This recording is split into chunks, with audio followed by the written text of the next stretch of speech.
Sticky when it's Just red. push it right. Yeah, and it's That's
Folks, just bear with us. Give us about a minute and a half, and we'll be ready to get started. Thank you.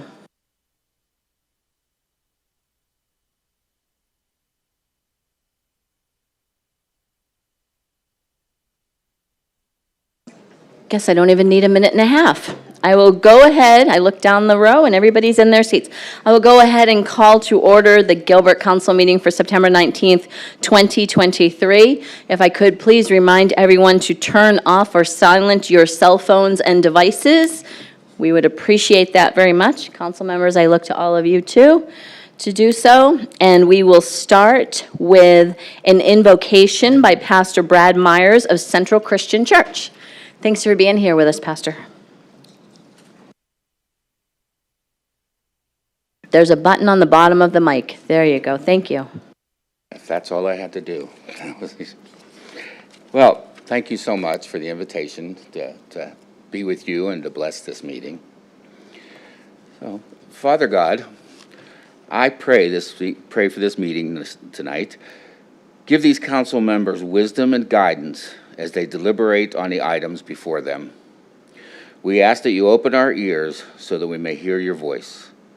Open our minds so that we may receive your eternal wisdom. Open our spirits so that we may know your leadership and guidance. And open our hearts so that we may receive your wonderful love. Fill us with your grace, Lord God, as we make decisions that will affect us and all those around us.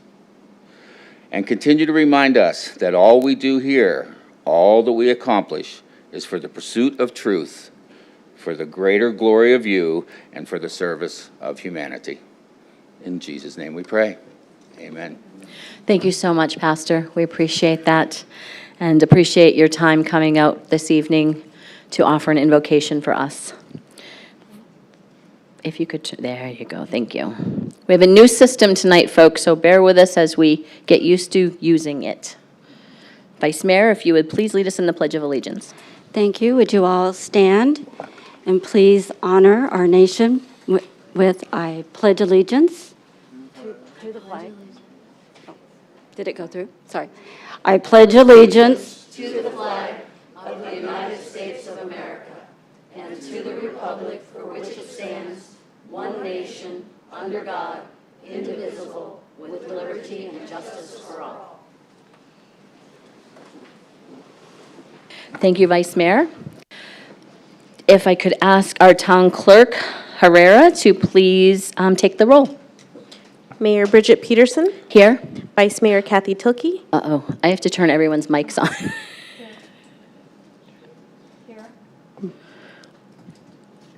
here. Councilmember Scott Anderson, Here. Councilmember Chuck Bongiovanni, Here. Councilmember Bobby Buckley, Councilmember Jim Torgerson. Here. A quorum is present. Thank you. Again, we have a new system, so we're just getting used to it. That was our first roll call with the new system. We appreciate your patience. Next, we will move on to a proclamation declaring October 2023 as Domestic Violence Awareness Month. If you'll notice, we are, I think, all of us wearing some form of purple this evening in honor of recognizing October as Domestic Violence Awareness Month. We don't meet again until later in the month, so we wanted to make sure that we got this important cause on our agenda for this evening. Vice Mayor Tilkey will be doing the presentation with Keith Bradshaw? Yes. Or will Keith do the presentation first and then the proclamation? Thank you. Keith Bradshaw to the podium.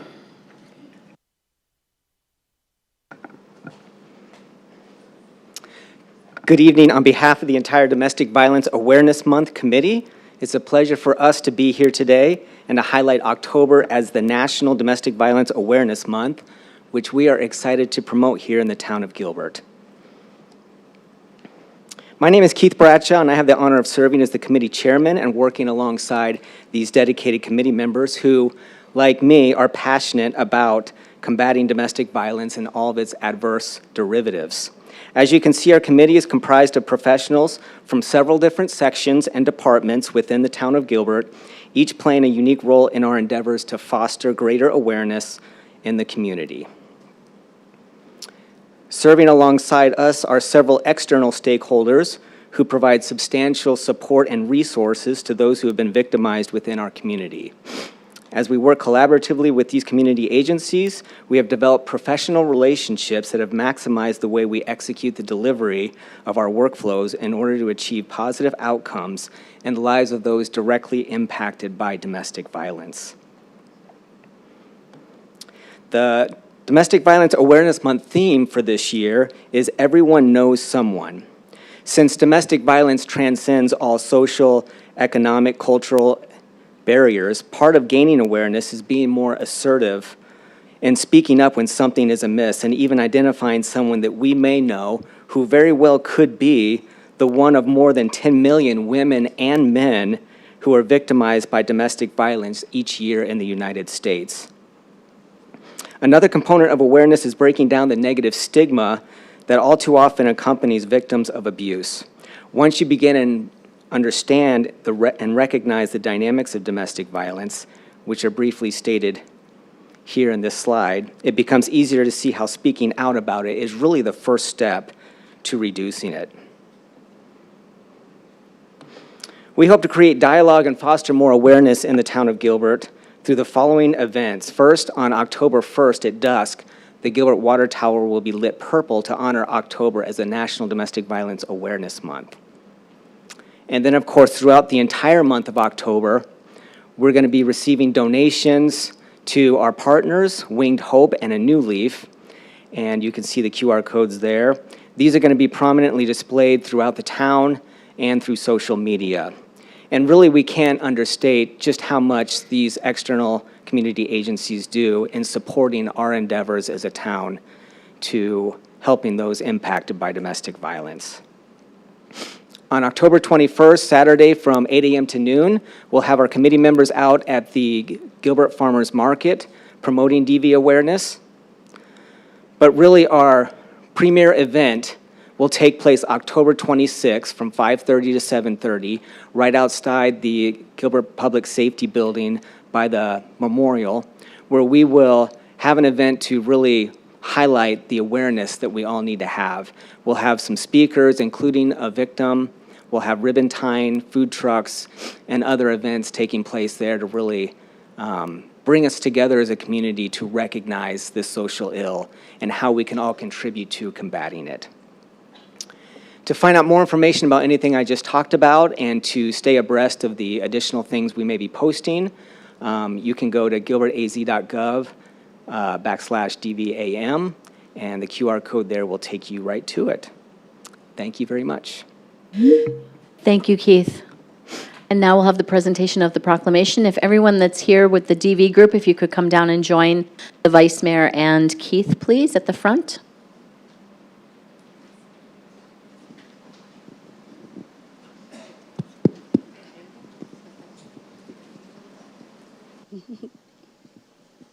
Hi. Hi, everybody.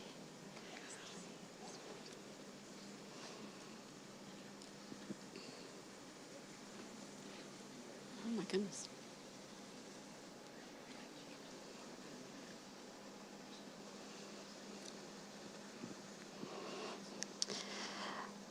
Wow. First of all, wonderful to see all of you and to know that you are helping us support those in our community, sometimes that are the unforgotten. And so with that, I want to read the proclamation for tonight. Whereas domestic violence is an underreported and hidden crime in communities, and whereas the National Coalition of Domestic Violence defines domestic violence as the willful intimidation, physical assault, battery, sexual assault, emotional and/or other abusive behavior as part of a systemic pattern of power and control perpetrated by one intimate partner against another, and we recognize that combating it requires defining it.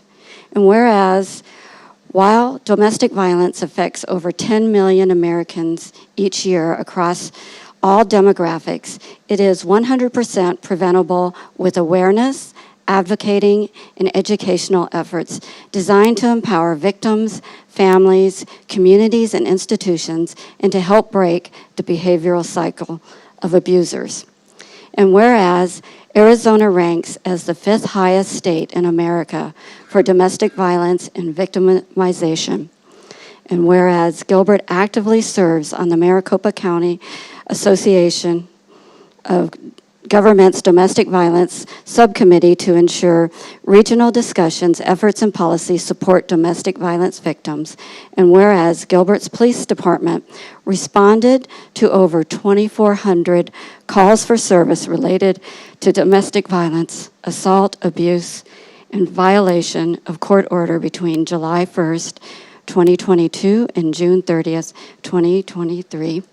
And whereas Gilbert is committed to increasing the public's awareness of domestic violence, and in October, you will see domestic violence awareness booths that educate and ask for monetary donations to local nonprofits that aid domestic violence victims in our community.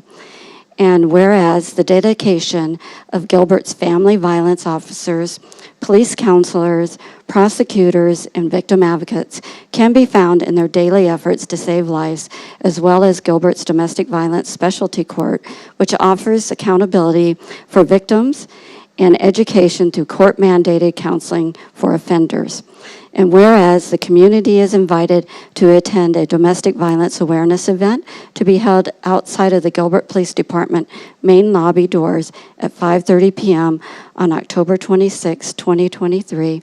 And now, therefore, on behalf of Bridget Peterson, Mayor of the Town of Gilbert, on behalf of Gilbert's Town Council, do hereby proclaim the month of October 2023 as Domestic Violence Awareness Month in Gilbert, Arizona, and urge everyone to continue your efforts in being aware and eliminating domestic violence from our community. With this, I'd like to present this proclamation to Keith, and we will get a photo taken. And I think you've said, given your presentation, but would you like to say anything else at this time? Just that it takes a lot to come together and make a difference, and with all of us here and the different roles that we play, and the passion and dedication that we possess, I think we're making a difference, and the more we extend that invitation to you to join us in this fight, I think we'll continue to see great results. Council members, I'd like to ask if we could join with group down on the floor and have a photo taken.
proclamation is my hands on.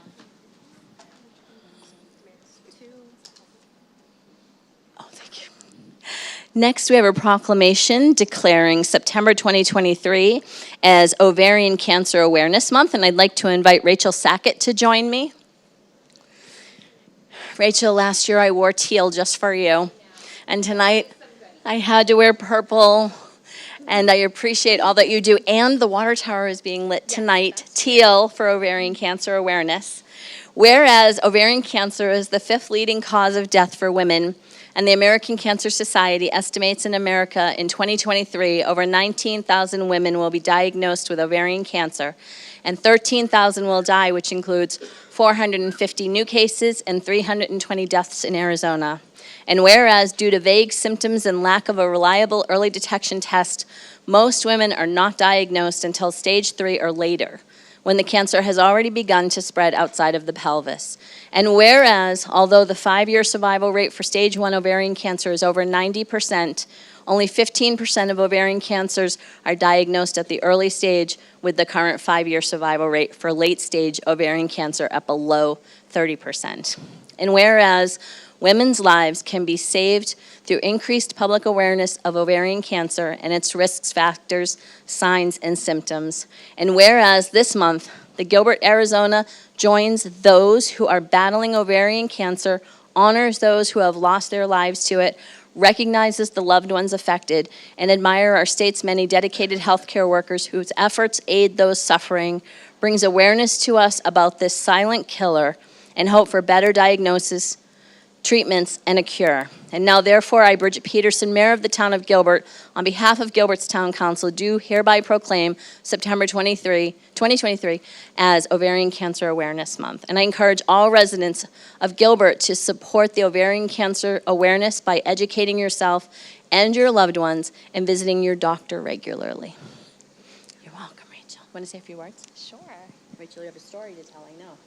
So I thank you all for letting me be here again this year. Thank you, Mayor Peterson. So as she said tonight, September 19th, the Gilbert Tower will be illuminated teal to support all women fighting this cancer.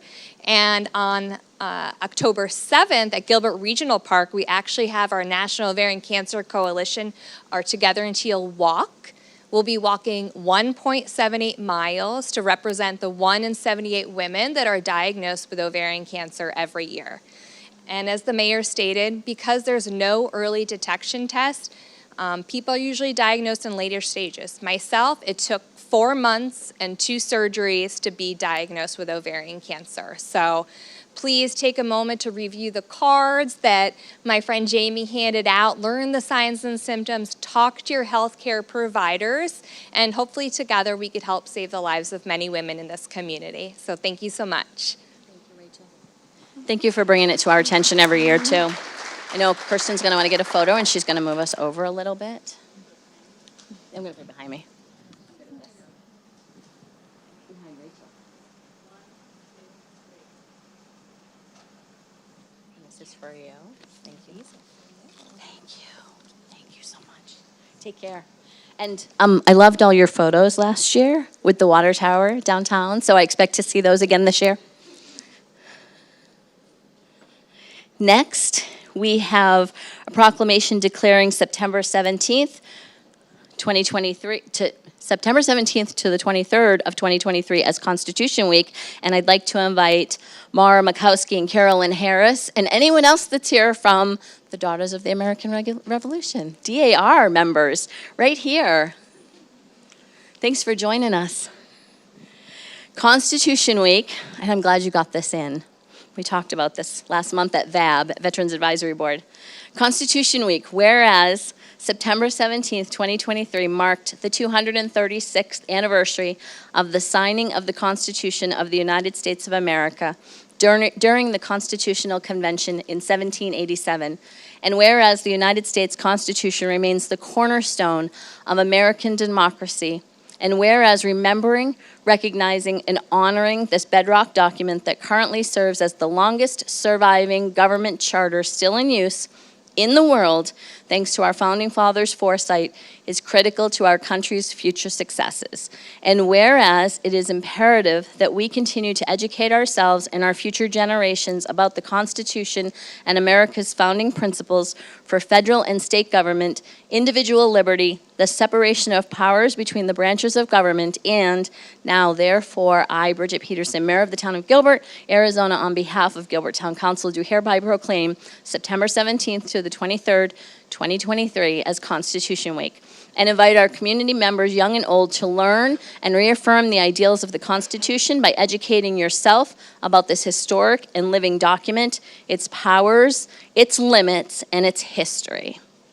Would you ladies like to say a few words? I would. Yes. I'm the committee chair of the Constitution Week for our chapter, and this is very dear to my heart. It's just something that I've always grown up with. We used to have it a lot in our schools.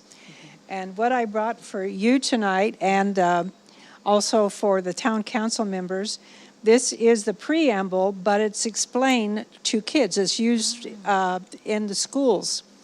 And I, quite frankly, like it because it explains some things to me that I thought, oh, good, that's what that means. Yeah. So I have a copy for you and each of the council members, and also for Kirsten. And, and Kirsten, too. Kirsten, and then the town council's aide as well. Oh, thank you. Thank you so You much. can give them to your grandchildren or your children, or it will help them understand what the preamble actually means. Did I have you introduce yourself and say what your position is? Yes, I'm Carolyn Harris. I'm the corresponding secretary as well as the Constitution Week chairman of the Governor George W.P. Hunt chapter in SDAR. Thank you. If I could pass the mic, and you could each introduce yourself. Yes, my name is Mara Makowski. I'm the chapter regent, which is a fancy word for president. And if you're not familiar with the DAR, we're all descendants of people who fought and sometimes died in the American Revolution to establish this country as a free place. And Carolyn didn't mention this, but it'll be on display at the library this Saturday. We have a booth, and as children come and go, we have bags with all kinds of patriotic, and your certificate here will be on display. Thank you. I'm Ann Fisher, and I'm the treasurer of the chapter. I'm Patty Zur, and I'm chairman of the Flag of the United States of America and Community Classroom.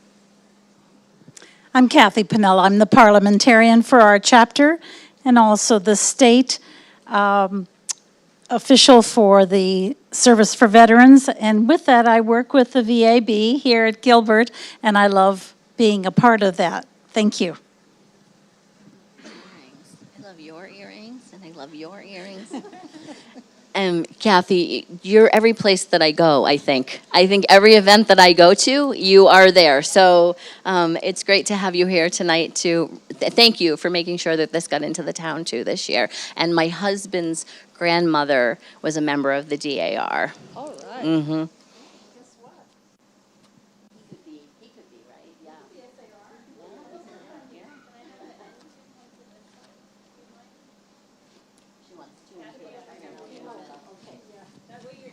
We're balanced. We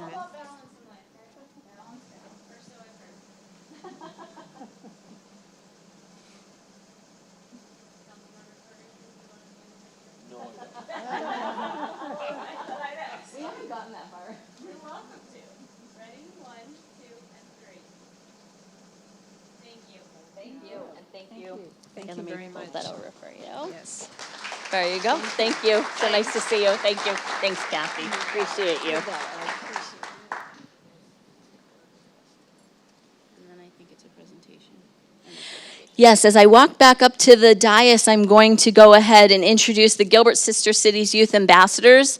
They're here to give us a wee bit of a report of their story about their trips to Northern Ireland this summer. Can't wait to hear it. Mic goes hot. Red means hot.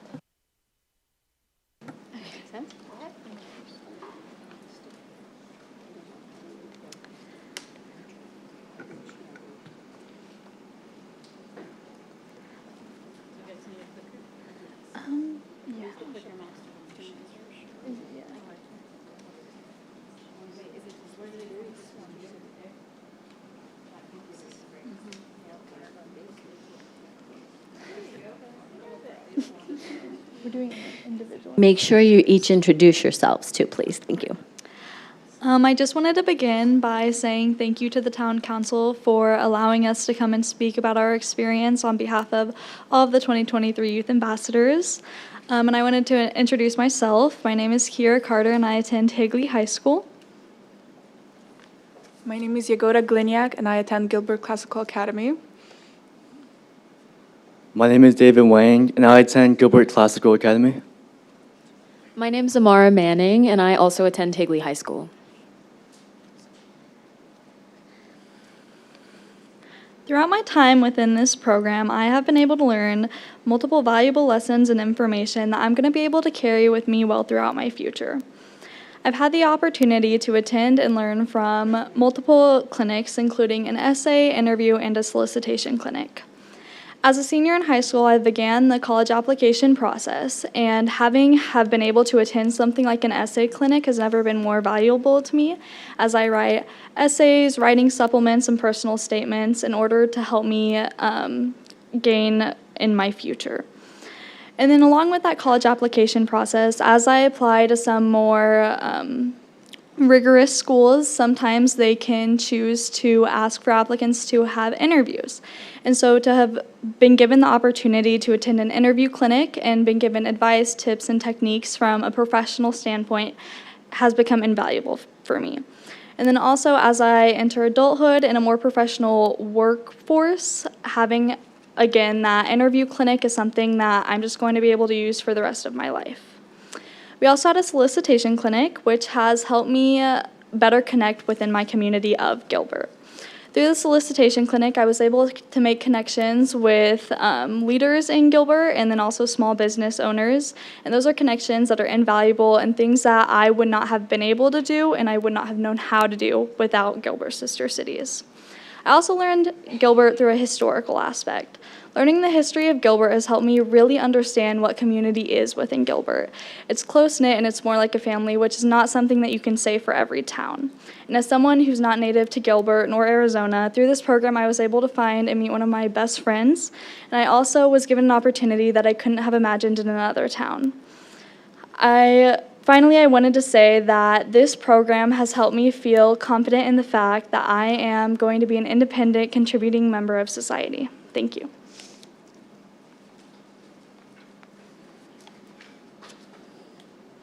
Although I learned many wonderful things from the program, I think one primary thing that will stay with me throughout my life is the importance of community building. And before I joined this program, I was actually new to Gilbert. I had just moved there. And I didn't know any of my neighbors. I was very much disconnected from the community here. However, after taking that first step to apply, to go through the process, to go through all these activities like meetings, interviews, and so on, the ones that Kiera named, I had enough courage to go out of my comfort zone, to pursue those relationships with those around me. For example, during the Gilbert Days Parade, that was one of the events we did. It felt amazing just walking and seeing smiling faces around me of people that I just want to meet, you know. It was an amazing feeling, and because I remembered that feeling, I also have applied to be a volunteer at the Musical Instrument Museum at Phoenix, and I have been doing volunteering there since, and it's been really helpful in bringing me out of my shell, let's say. Moreover, when I did go to Ireland, the Antrim Newtown Abbey Council there also gave me much inspiration in what connects us all, and the way that we're all a community, and the way that we're all trying to come together and help each other, help our communities individually. They were doing that for their community, and I found that very inspiring, very motivational, especially in moving forwards in life. especially as we move forward in life. That is a very important thing to keep in mind. And ultimately, this program helped me to notice what is most important: human connection. It is, after all, human connection. And so as we continue in college, in work, and beyond, I think we will keep this experience in mind as a reason to continue to be involved in local organizations and to motivate local change, because it's important and it needs to stay with us no matter where life takes us. Thank you.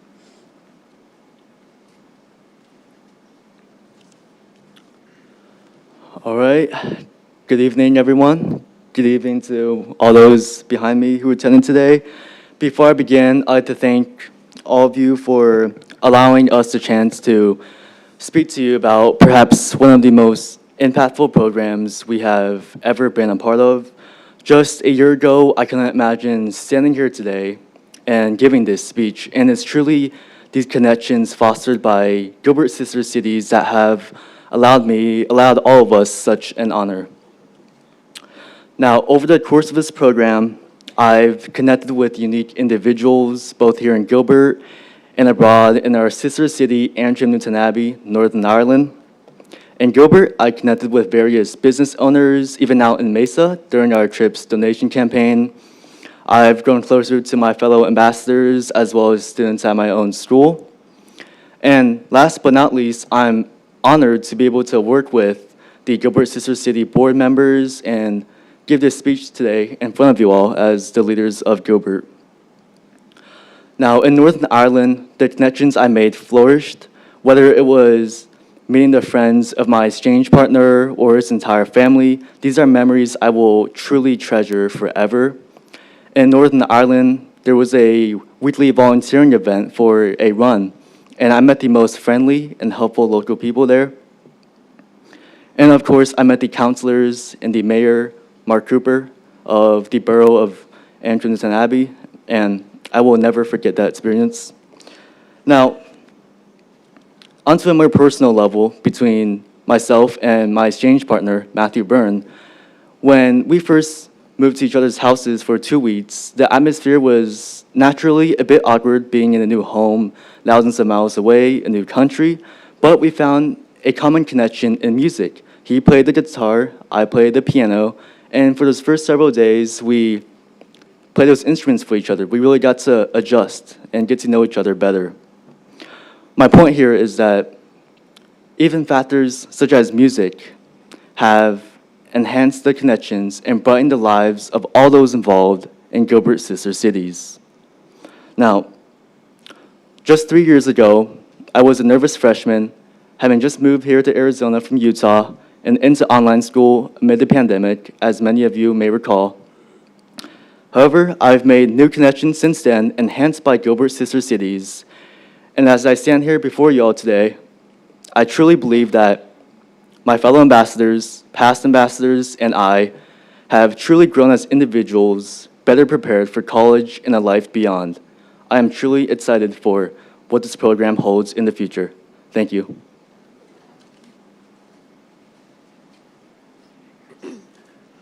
Hi, I'm going to speak about the importance of the program to us ambassadors and those who are applying. So the Gilbert Sister Cities program teaches high school students to look outside of their own bubble and experience the world that is much broader than just what goes on in their own lives. The program has given us the opportunity to make important connections within our local community, such as presenting to the town council and meeting the mayor, as well as make those connections across the world in Lashawn, China, and Antrim Newton Abbey, Northern Ireland. It is these connections that allow us to see the world from different perspectives, and because of the type of program that this is, one in which you stay with the family and learn their values within the home, you are able to experience a foreign country at the local level, proving that there is more to see than just your everyday tourist spots. Gilbert Sister Cities offers such a uniquely important program that prepares young adults for life after high school and equips us with the tools to be contributing members of both local and global communities. The program, sorry, let me start over. Traveling abroad has given us the opportunity to become independently mature. And for me personally, it has grown my desire to experience life outside of the U.S. And this is something so important for juniors in high school because it opens their eyes to what life can be like after high school. And that's something that all juniors should be able to experience. I speak on behalf of all of our 2023 ambassadors that this summer was probably one of the most amazing experiences of our lives, and we can't wait to see what our next group of ambassadors have in store. Thank you.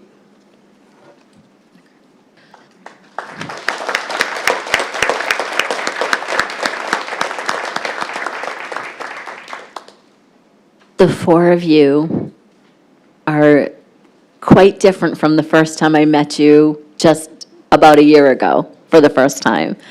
Congratulations on the trip that you were able to make. Making it through the process I know is not easy. I know that they grow you quite a bit, but as you demonstrated, you all learned so much from the process. And I can't speak highly enough about this program, and the four of you are just amazing young adults, and I know that you faced some challenges on this trip. You got stuck at an airport, I heard, and it was something that hasn't happened in quite a while, if ever, as we've exchanged students, so just well done. And I'm so proud of all of you and can't wait to see what you do next. Thank you for sharing the program with us tonight.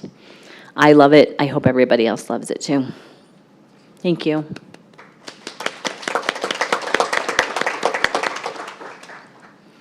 Parents should be super proud of these students, super proud. And the Gilbert Sister Cities board members that are here, and you should be so proud of this program. We just celebrated 25 years in Northern Ireland for our relationship with Antrim Newton Abbey, and it was an amazing opportunity for all of us to be there and experience, and thank you for that. Next, we will move on to a presentation on FY 2021-2022 Valley Benchmark Communities Trend Report, and that will be given by, I see Kelly Fost, headed to the podium. Kelly. Thank you, Mayor and Council. Every year we work on our Valley Benchmark Cities Report, and this year, as part of our professional development, we'd love to give Janice Hart an opportunity to give that presentation to you. She's one of our budget analysts and works directly with our Valley Benchmark cities as our liaison with that group. So she is the subject matter expert, Wizard of Oz behind the curtain, and will tell you more about that. Thank you, Kelly. All right, good evening, everyone. Yes, this is the Valley Benchmark Communities Trend Report for FY 21-22. So Valley Benchmark Communities, the purpose of the initiative is to help improve local government performance. We work in coalition with ASU Center of Urban Innovation and the IMCA. It's composed of 13 cities: Avondale, Buckeye, Chandler, Gilbert, Glendale, Goodyear, Mesa, Peoria, Phoenix, Queen Creek, Scottsdale, Surprise, and Tempe. Buckeye and Queen Creek officially started with the program back in 2021. So the first demographics that we'll look at here will be our percentage of population change. One thing you'll see throughout the presentation is that we represent our minimum with this yellow, the median is represented in the green, the maximum will be represented with blue, and then Gilbert will be represented with the orange. So the first thing I want to call out here is that as we look at the 2021-2022 period, we see that we've had some population increases with regards to the 7.1%, which represents the city of Queen Creek. In addition to that, we see that we have our minimum, which has increased for the city of Scottsdale, represented there at the 0.6%. And then additionally, Gilbert is represented in the orange, slightly above the minimum, a little bit below the median there in the green. As we move on and we look at the median household income, again, you see that the blue represents that maximum, 111,743. Gilbert comes in just below that at 105,733. The maximum is represented again by the city of Queen Creek. And then additionally, you see there that we are still maintaining our median household income above our minimum and above the median. As we move on, looking at the fire and medical service responses, we can see with the response times for FY 21-22, average high there is at 8 minutes and 37 seconds. And when we talk about fire response times, what we're referring to is the time that it takes to get the fire apparatus out to this service call. And then again, Gilbert maintains above the minimum there, that minimum being that 3 minutes and 34 seconds, and then that median is that 5 minutes and 22 seconds, so we're just right in the middle there. As we go ahead and we look at our police service data, we're talking about property crime per 1,000 residents. What you'll see in the graph is that it's very hard to distinguish our minimum. The reason being is that Gilbert typically has always overlapped or been the minimum, and so that's why you can't quite see the difference there. Again, that maximum represents that 46.11, median's the 19, and then 10.51 represents the minimum there. Gilbert comes in right just a hair above that 10.94. As we look at our library data, we're talking about physical item turnover. What we're seeing here in the trend for 21-22 is that libraries across the valley have all started to rebound as far as utilization is concerned, bouncing back again from COVID. We can see that we've gone up. The maximum is at 7.65, which represents Gilbert. And then the minimum is represented at the 1.91, which is the city of Tempe. Looking at the Parks and Recreation data, we're looking at miles of trails per 1,000 residents. And so again, we can see that the 2.17 is representing the maximum in the blue, representing the city of Scottsdale. And then our minimum is represented right at 0.01, which is the city of Surprise. Gilbert comes in right above the median there, which is 0.25 for Gilbert. And then moving on, if we look at our water, sewer, and trash services, we're talking about standardized monthly combined bills for the lower use. The maximum for FY 21-22 was $133.63. And then the minimum comes in at the $51.91. As you can see there, again, Gilbert trends right along the lines of the minimum because we represent the low for that statistic, but still showing there in that orange. And then lastly, as we look at the water, sewer, trash services, we're talking about the percentage of single-family residents that waste diverted through recycling. As we can see here, we have a consistent trend line for the community of Gilbert, representing that 19.74% with regards to recycling diverted. And then the maximum is the 23%, which represents the city of Peoria. And then we have our minimum down there at 0.02%. Overall, we can say that recycling remains a huge guerrilla effort, but we do a great job of managing our recycling. Any questions? Any questions, Council? Great presentation, great findings on behalf of Gilbert. Love seeing the operations that we are able to do and comparing us to the other cities here in the valley. I think it's a great way to be able to see what we're doing for our residents. Thank you for that. Thank you. And the full report will be available on our website as well. Thank you. Appreciate it. You're welcome. Have a great rest of your night. You as well. Next, I lost my sheet here. Next, we will be moving on to our communications from citizens. Vice Mayor, if you would like to hit your mic there. Thank you. And I will pass it to you for the communications from citizens. Thank you, Mayor. The Gilbert Town Council values citizen comments and input. Anyone wishing to speak before the council must fill out a request to speak card for each item they wish to speak on and submit it to the town clerk or place it in the bin provided prior to the start of the meeting. The communications from citizens portion on the agenda provides citizens an opportunity to identify for the town council matters of interest or concern related to town government that are not on the printed agenda. Under the provisions of the Arizona Open Meeting Law, the town council is prohibited from responding to issues that have not been properly noticed. Therefore, the town council may only listen to citizens who wish to address them on non-agenda items.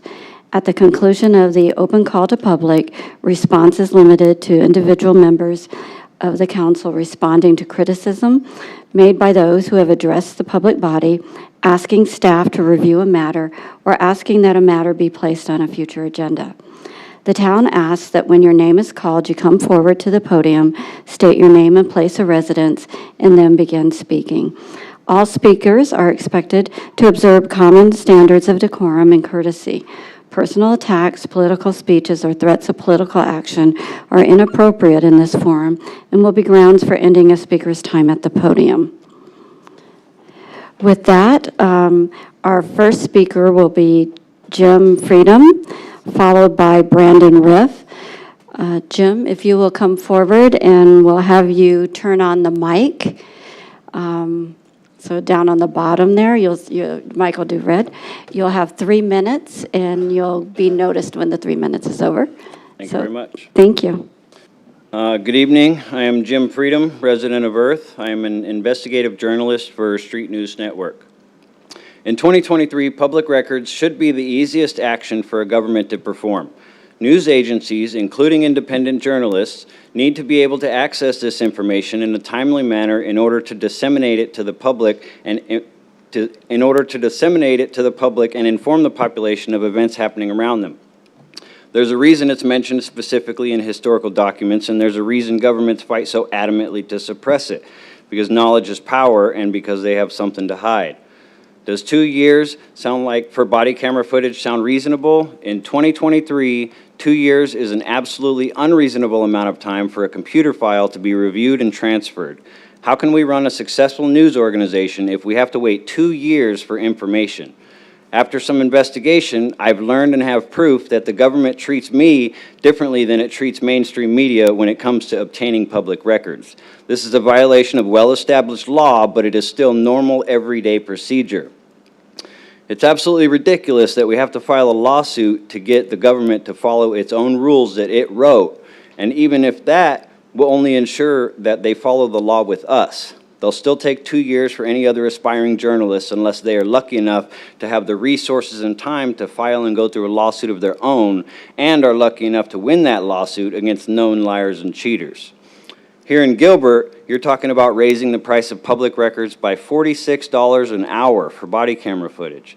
The taxpayers have already paid for the salary of the record specialist and all of the equipment necessary for them to do their jobs. I sure wish I could start charging my boss an extra $46 an hour on top of my salary to do my job as normal for no logical reason whatsoever. I'm flabbergasted at your audacity. The extra $46 you're trying to charge serves only two purposes: to further enrich yourselves at the taxpayers' expense, and more importantly, to further limit who has access to public records. You're sick of free press putting a camera on the truth of your corruption, and this price raise is an unnecessary and completely illegal attack on the average person's ability to obtain public records that they literally already paid to generate and keep safe in the first place. I suggest you remove this price raise from your agenda before the October 24th meeting. If you make me take you to court over it, then I'll also push to remove the $25 flat rate that you're already charging now on the grounds that we're already excessively taxed enough to pay for it. Thank you for your time.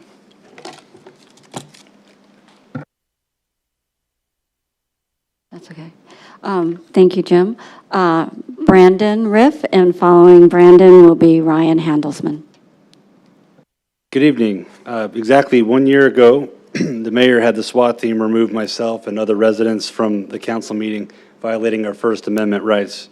We asked for $1 and an apology. The mayor arrogantly and stubbornly refused. And so to defend our rights under the Constitution, the civil rights lawsuit was filed. Instead of admitting her mistake and apologizing, the mayor went on the offensive, making up lies to smear my good name and defend her wrongful actions. The night the mayor threw us out, one could argue, was in the heat of the moment. A momentary lapse in judgment, maybe. But then a week later, after having ample time to thoughtfully consider the situation, the mayor sat down and wrote blatantly false statements about me, which she absolutely knew were false, in order to defend her reputation and harm mine. The news gets a hold of it and publishes the lies, and now it's affecting my place of business, and I find that unacceptable. In Arizona, a person may be liable to a private figure concerning speech where the speaker knows the statement is false and defames somebody, acts in reckless disregard concerning the truth, or acts negligently in failing to ascertain the veracity or falsity of a statement. So the mayor's in some trouble, but I'm here tonight because why should this be on the taxpayers? Town Code Section 2-105 states, "The town shall not defend, indemnify, or make any payment in connection with any claim made against an employee under the following circumstances: claims arising out of the employee's willful or wanton misconduct, claims arising out of acts of the employee's bad faith." It's bad faith, and you know it's bad faith. According to the town code, the town should not be using taxpayer dollar to defend the mayor for her malicious actions against a resident. But were the mayor's actions malicious? Well, we don't know, because the town attorney blocked any legitimate investigation from being done. Allowing the mayor to make up a bogus story while not even contacting the other side is not a legitimate investigation, and everybody in this room knows it. Now, all kinds of people file all kinds of frivolous complaints, and those move forward, but mine gets shot down by the town attorney. If the mayor did nothing wrong, why are you guys so afraid of a legitimate investigation into her actions? So the town attorney refuses an investigation to save taxpayer money, but then turns around and uses taxpayer money that could have been spent on roads, schools, police, and fire to hire this hotshot attorney just to fight Brandon Riff. The hotshot attorney looks at the situation, considers the mayor's wrongful actions against a man who has the will and the means to go to court. And you know what he sees? Dollar signs. This man has no incentive to do what's right and de-escalate the situation. He's there to make money, to crank up billable hours. And the town attorney is happy to have that happen because it protects the mayor and her job, which in turn protects him and his job. Reality is, if the mayor was personally on the hook for her actions, if it was her money being spent, this conflict would have been over before it started. I'll leave you with a proposition, because this is about justice, not money. Honor the town code and pull the mayor's legal defense funding. She's not entitled to it per the code. Allow me to personally hold her responsible for her actions in court. In exchange, I will release the town from my lawsuit. The mayor started this fight, and she needs to finish it. Leave the taxpayers out of it and let the mayor fight her own fight. I won't get any money out of the mayor, but I will get justice, and I will separate my good name from the malicious lies coming from the mayor. Thank you.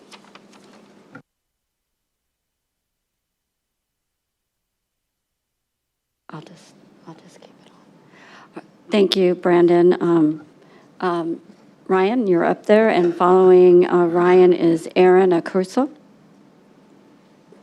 My Ryan Handelsman, Town of Gilbert, speaking here tonight, again, talking about a little bit of an ancillary movement that Brandon Riff was speaking about. August 21st of this year, Brandon and I filed an ethics complaint against the mayor, outlining additional findings and bringing forward new material to help substantiate what we feel was a violation of the Code of Ethics for something that happened about a year ago when we were thrown out. That was August 21st. On August 28th, we received a notice from the town that Chris Payne, the town attorney, made the recommendation that the council dismiss this complaint. On September 4th of this year, Councilmember Bongiovanni, Buckley, and Torgerson placed our ethics complaint on the agenda for this meeting tonight against the mayor. 2 days later, the mayor places an ethics complaint, the ethics complaints of Hops versus Buckley, Hops versus Torgerson, Peterson versus Torgerson, and Bongiovanni versus Peterson on the agenda. It's just a little ironic that 2 days after the attack, the ethics complaint on the mayor is put on the agenda, that all of these are on the agenda. And it really only just wants to, I mention that because it only punctuates the reason why I'm here. I'm not asking for you guys tonight to place an opinion on what happened a year ago when we were forcibly removed from the meeting. What I'm asking for you guys to do is look at the process, right? Kathy, when we were dealing with the ranch, you spoke about process. Scott, I've heard you speak about process. Jim, everybody, just talking about the process. So, in short, a year ago after the incident in question, somebody files a mere 2-sentence ethics complaint, which was investigated, well, I use the term loosely, investigated by Bill Sims, who only spoke with the mayor. Didn't call me, didn't call Bill, didn't call Brandon, anybody. Just spoke to the mayor, metaphorically speaking, called her up saying, "Did you do it?" She said no, and then all of a sudden, case dismissed. So Sims fails to contact Brandon or me during the original complaints of the original investigation. We submit new findings a couple of weeks ago, only for Chris Payne to send the recommendation for dismissal. So again, I'm not asking you later on to discuss whether or not what the mayor did was right or wrong. I'm asking for you to look at it from the perception of the town and from the perception of the residents of, is this a fair process, right? Was there an investigation conducted that spoke to the mayor and spoke to the victims? And we all know that that wasn't the case. It's documented, it's public record. So hopefully later on today, you'll allow the ethics complaint to move forward. And Bridget, truly, if you had nothing to hide, then you should be okay with that moving forward, if you have nothing to hide. Thank you, Ryan. Next is Aaron Akuso, and following with Eric Perez.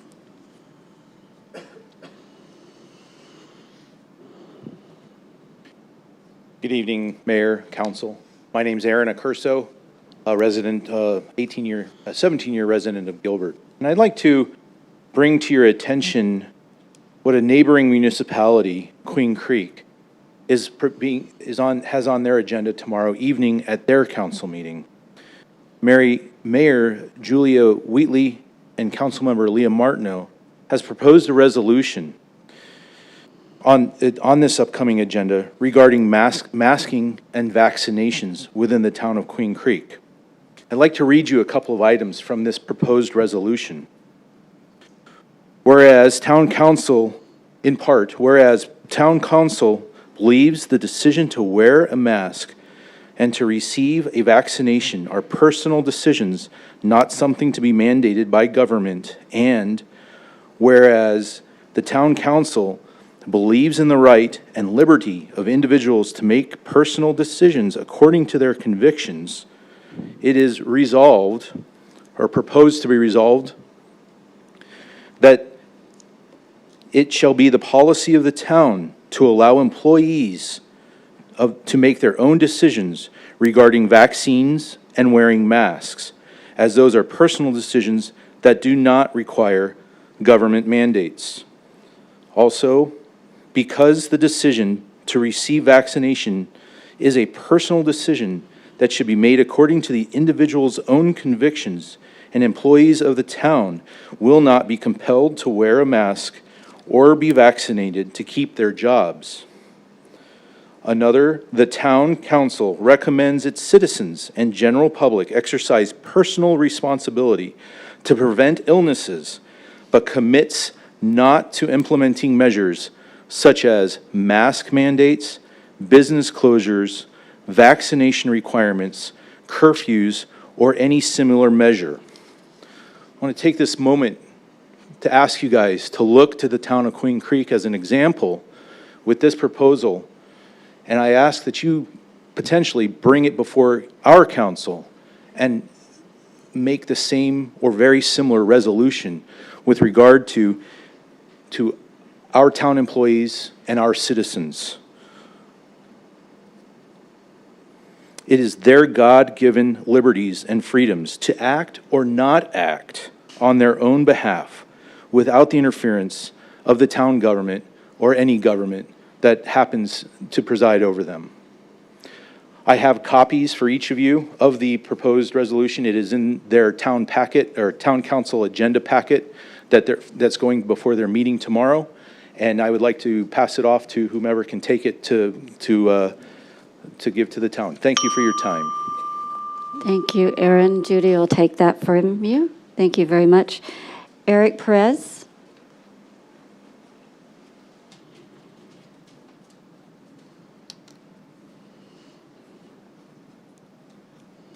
Do I have to hit the button? Oh, it was on. It was on already. Yeah. Oh, There you go. ruin it? Did I Yeah, just ruin it? You ruined it. Sorry about that. Good evening, everyone. I am here, my name is Eric Perez. I'm here on behalf of East Valley Institute of Technology. We would like to thank Councilmember Jim Torgerson for his generous donation of the silk screen printer, the dryer, and the 50 gallons of ink that we're going to be using. So thank you so much. It means the world to us. I'm a graphic design instructor at EVIT, and it means a lot. So thank you. That's all I had to say. So I'm going to add, my name's Shelley Boggs. I'm the president of the EVIT governing board.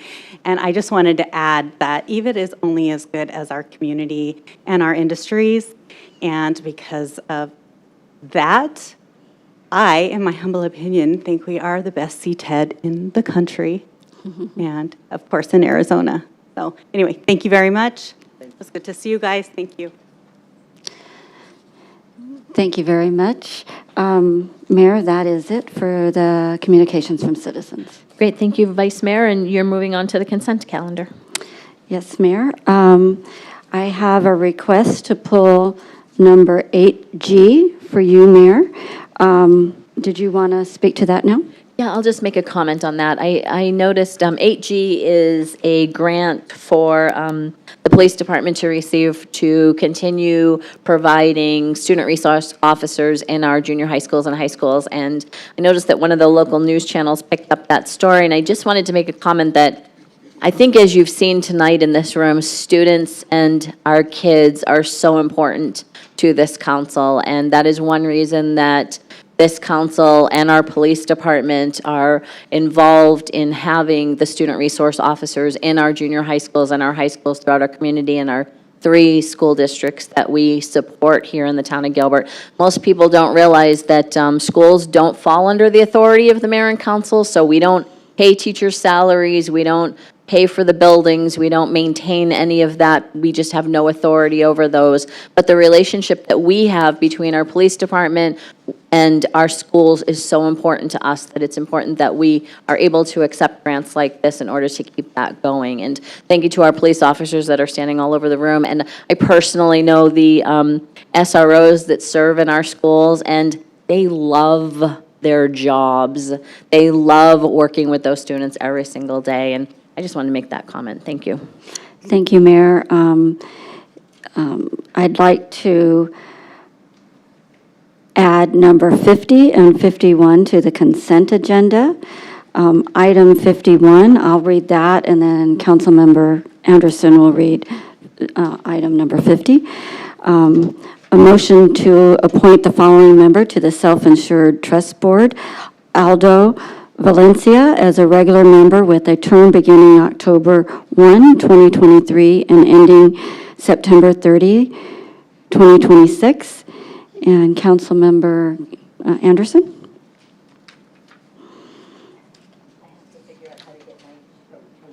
Well, I can't get back to the screen because the vote screen is up already, so how do I get back to my? Can you cancel the vote screen, please? Okay, he's up now. Oh, he's I'm in, in. okay, thank you. We're good. Someone else did it. My motion is to appoint the following members to the Planning Commission, Jan Simon and Lisa Gage, as regular members with 4-year terms beginning September 30th, 2023, and ending September 29th, 2027.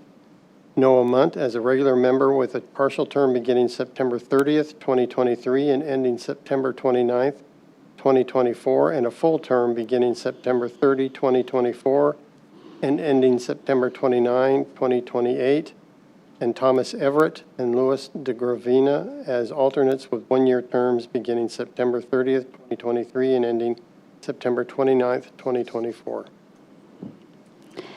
Thank you, Councilmember. With that, Mayor, I'd like to make a motion to approve the consent agenda, items number 6 through 46, since we did not pull any item, adding item 50 and 51. Do I have a second? I have a motion by Vice Mayor Tilke, seconded by Councilmember Buckley. Please vote.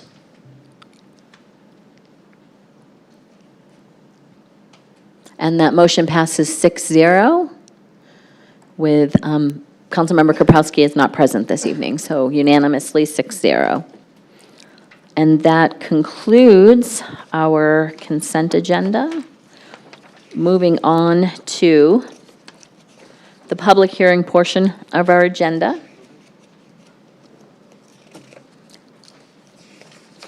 This is a big agenda. We have a lot of pages. The public hearing portion of our agenda, we have 4 items on this evening's agenda. Does anyone need anything pulled for a separate presentation? I do have 1 public speaker on item 50. Oh, yeah, I think it's 48. Jackson, 48? Item 58. Okay, thank you. 58. Oh, fees. You want 48, you want to hear 48? Okay, thank you. Then would someone like to, I will open the public hearing on items 47, 49, 49A, and B. Can I have a motion for those items, please? Close the public hearing. Okay, thank you. I have a motion by Councilmember Buckley. Can I have a second? I have a second by Vice Mayor Tilke. Please vote.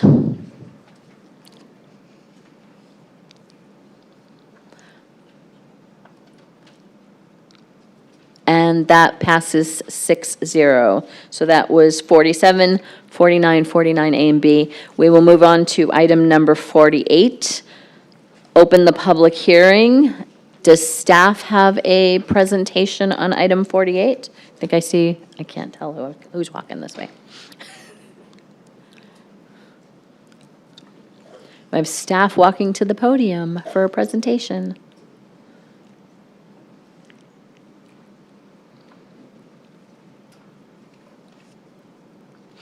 Hello. Press the button. Press the button. There you go. Thank you. Good evening, Mayor Peterson, members of the Town Council, Nicole Russell, Senior Planner. Tonight I'm going to present Z2303, Gilbert Santan rezoning. And let's see. Oh, there we go. Here's the subject parcels, which are currently zoned SF15, Single Family 15, with you've got RU43, County zoning to the north, RU43 county zoning to the east, as well as SF35 Gilbert zoning to the east. You have R4 and SF15 to the south and SF15 to the west. Most of the property is surrounded by single-family development, and most of them are single-story. The request before the council this evening is a rezone for approximately 30.6 acres from single-family 15 to single-family 15 with a planned area development overlay zoning district to modify lot coverage, setbacks, and building height. Here is a depiction of the final plat. The preliminary plat was approved in July of 2020. The final plat was approved by the Town Council in August of 2023. The deviations requested as part of the PAD overlay include reduced building height, reduced front setbacks, reduced side setbacks, and increased lot coverage. According to the applicant, the proposed single-story height limitation will present a development that provides a housing product that maintains unique features while also conforming with the general characteristics established in the Santan character area of Gilbert. Restricting homes to single-story with modified setbacks is a creative alternative in a zoning district that allows two-story homes as a matter of right. The proposed modified front and side setbacks are requested to accommodate single-story homes. The reduced setbacks will in essence allow for more building options, such as alternative home layouts, such as side entry garages and multi-generational units with larger building footprints. Although the front and side setbacks are requested to be reduced, there will not be any change to the rear setbacks for the properties. The increase in lot coverage allows for a creative home footprint, as previously mentioned, which is comparable to the existing built environment in the area, while ensuring the overall building square footage is similar to the area.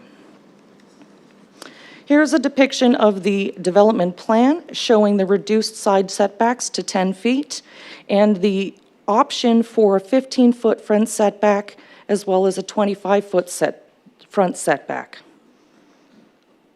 The applicant has indicated that a neighborhood meeting was held on November 30th of 2022. The comment overview, neighbors in the area had concerns with the two-story homes, as well as the placement of a secondary access gate on 172nd Street. The applicant changed the request to include the reduced building height and limiting to 1 story. After that meeting, staff has received a petition of support from 8 property owners along 170th Street. On August 2nd, the Planning Commission recommended approval of Z2303. Due to a posting error, the case was reheard at the September 13th Planning Commission meeting where the commission recommended approval. Several members of the public were in attendance at that meeting, and 2 neighbors spoke in opposition to the secondary access gate off 172nd Street. Should the council choose to approve, staff has conditions outlined in the staff report. This concludes my presentation. I am available for any questions, as is the applicant. Thank you. Great job. Your first presentation with council, correct? That is correct. Great job. Thank you. Any questions at this time? We can bring the applicant down. Thank you. We'll go ahead and invite the applicant down to the podium. Mr. Reese Anderson. Mayor Peterson, members of the council, good evening. It's a pleasure to be here with you. You've gotten a great, succinct report from Nicole Russell. May I ask, Mayor, did you receive any blue cards for speakers this evening on this case? So Reese, great question. I didn't receive any comments for public hearing here in the room. We received 1 comment online that is against item number 48. Thank you. Very well, Mayor. I would rather focus my presentation or thoughts on answering specific questions that any of you have.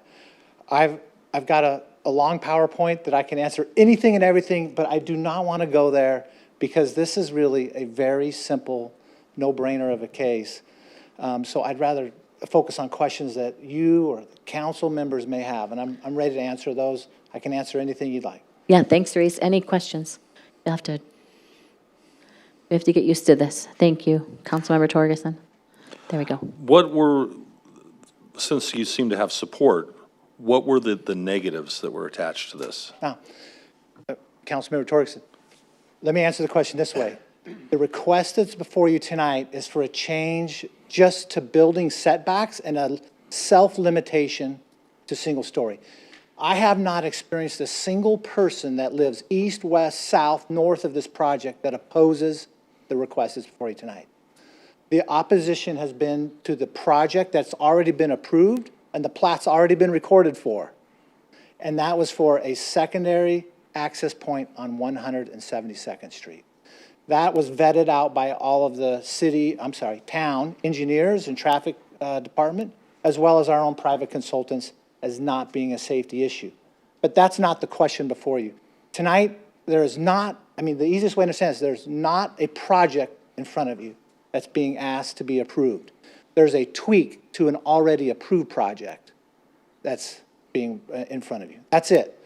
So that issue, of which I can talk to about traffic, et cetera, and those safety concerns, is really not an issue. Okay? And I'm happy to go into the details of that traffic analysis if you'd like. I'm okay. You good? I'm okay. Any other questions for Mr. Anderson? I'm seeing none. Thank you. I'll sit down. Thank you. Thanks, Reese. Appreciate that. I'll go ahead and close the public hearing, bring it back to the dais for discussion or a motion, if anybody's ready.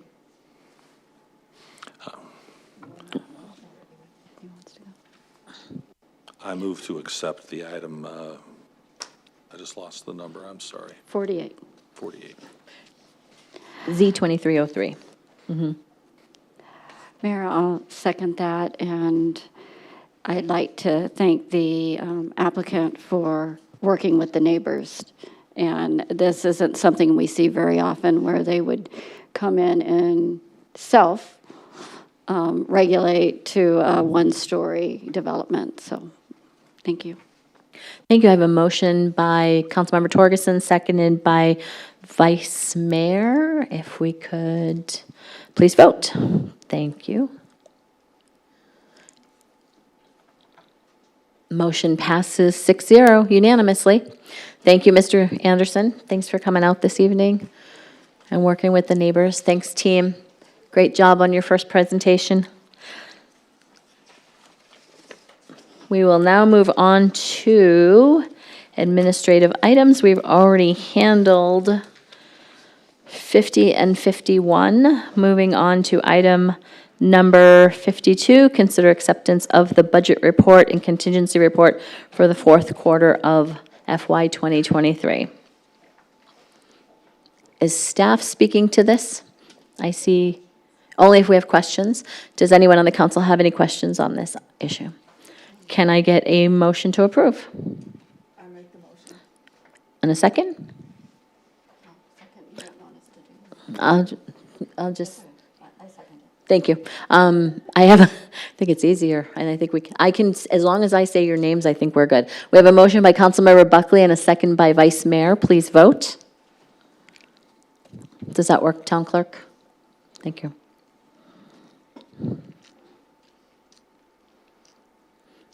Oh, mine didn't record for some reason. Thank you. And motion passes 6-0. Moving on to item number 53, review, discussion, and possible action of recommendation of Code of Ethics complaint filed against Mayor Peterson by Brandon Riff and Ryan Handelsman. Let me figure out how to get, there we go. Vice Mayor, would you like to handle this topic?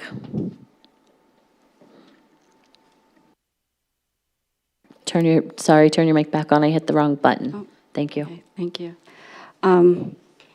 Sure, I'll be happy to, Mayor. I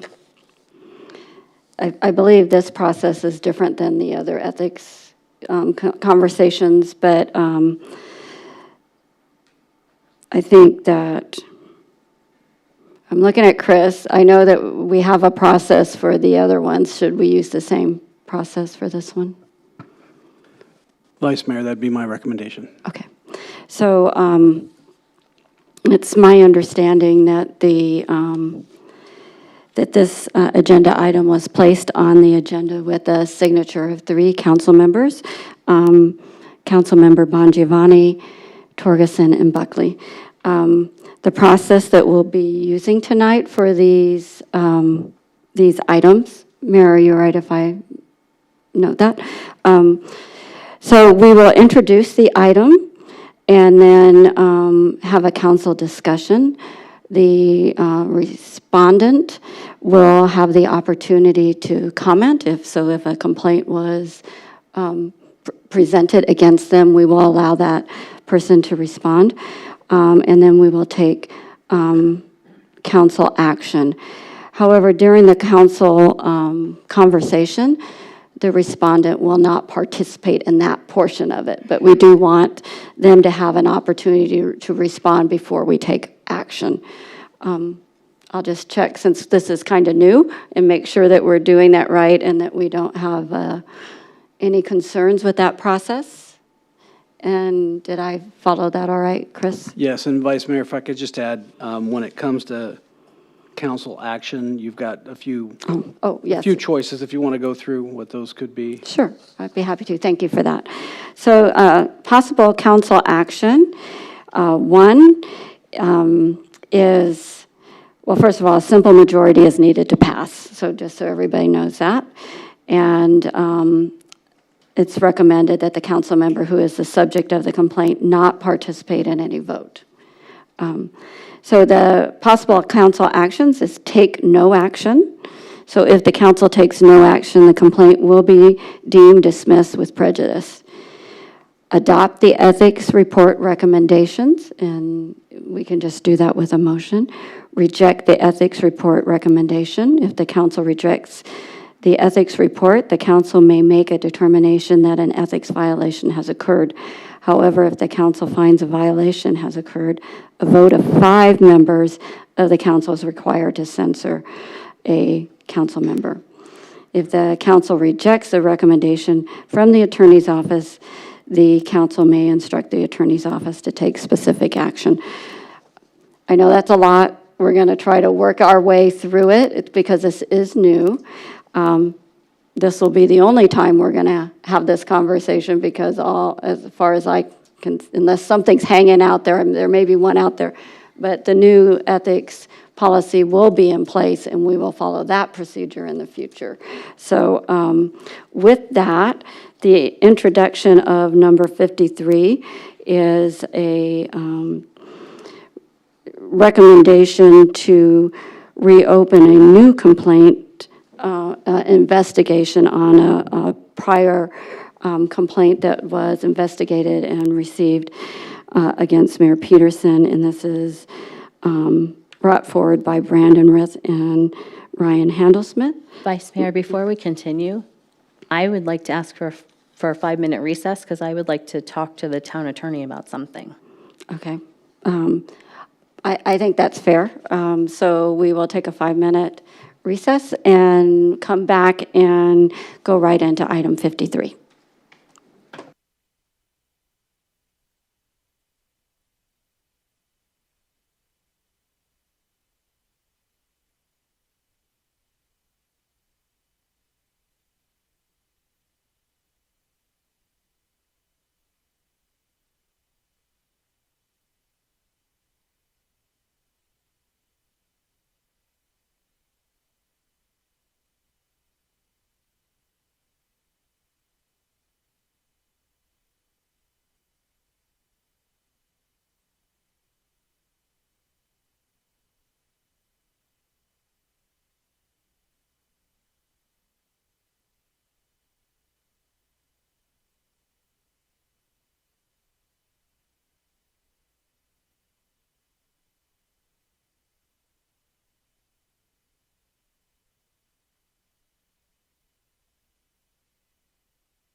I'm going to give a 30-second warning that will start the meeting. Is that the right word, warning? I don't know what to call it. Okay.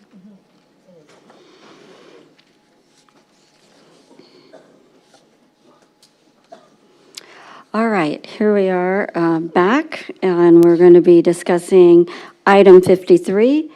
As I mentioned, this item was brought forward with signatures of 3 council members, and at this time, I would like to turn it over to the 3 council members to begin the discussion. Is anybody ready to? Okay. This thing working? Yeah. Okay. So, you guys know me by now, you know what I'm going to say. And that's, let's separate the issue from the people involved in the whole issue in itself.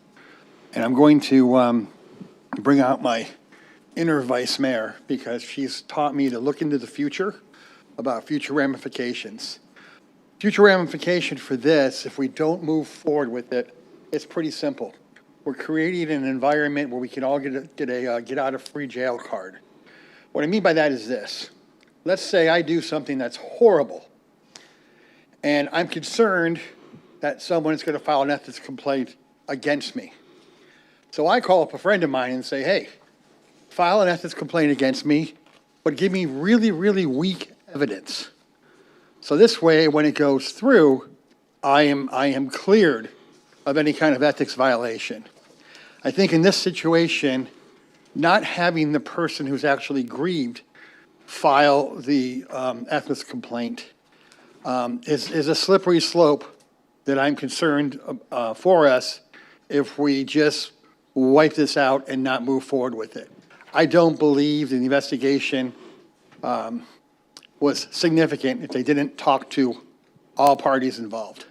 So my concern is future ramifications of setting it up where we can bring in weak evidence against us and be cleared of an ethics complaint. Thank you, Councilmember. Councilmember Torgerson?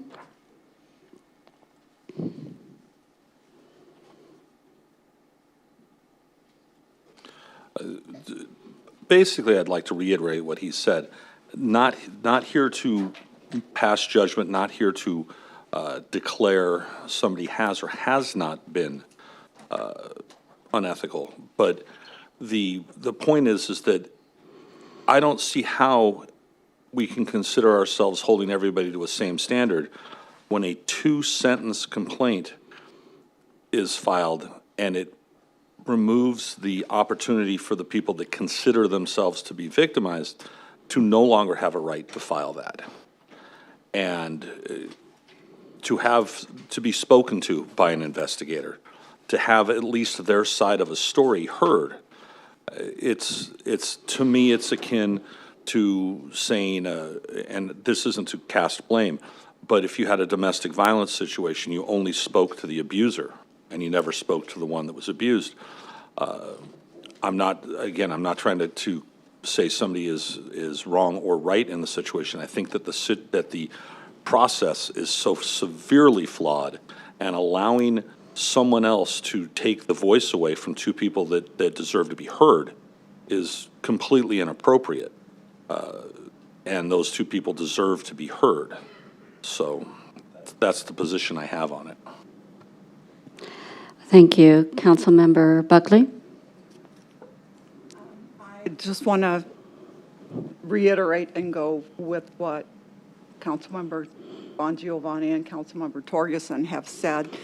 I don't feel that justification was there. I don't know how we can go through with this with the process when the actual victims didn't have the time, the ability to defend themselves and have their say in this. They were not discussed. So I know that it's been a longer time frame, but they're within the time frame that's there because there is no time frame for them to file. And it was mentioned, why did they wait so long to file? But that really isn't an issue because there's no time frame. With the new ethics code that's going in, there is a time frame. And there is a time frame for continuing with filing all the amendments and things that have happened. But, you know, I think that this needs to move forward. Thank you, Councilmember.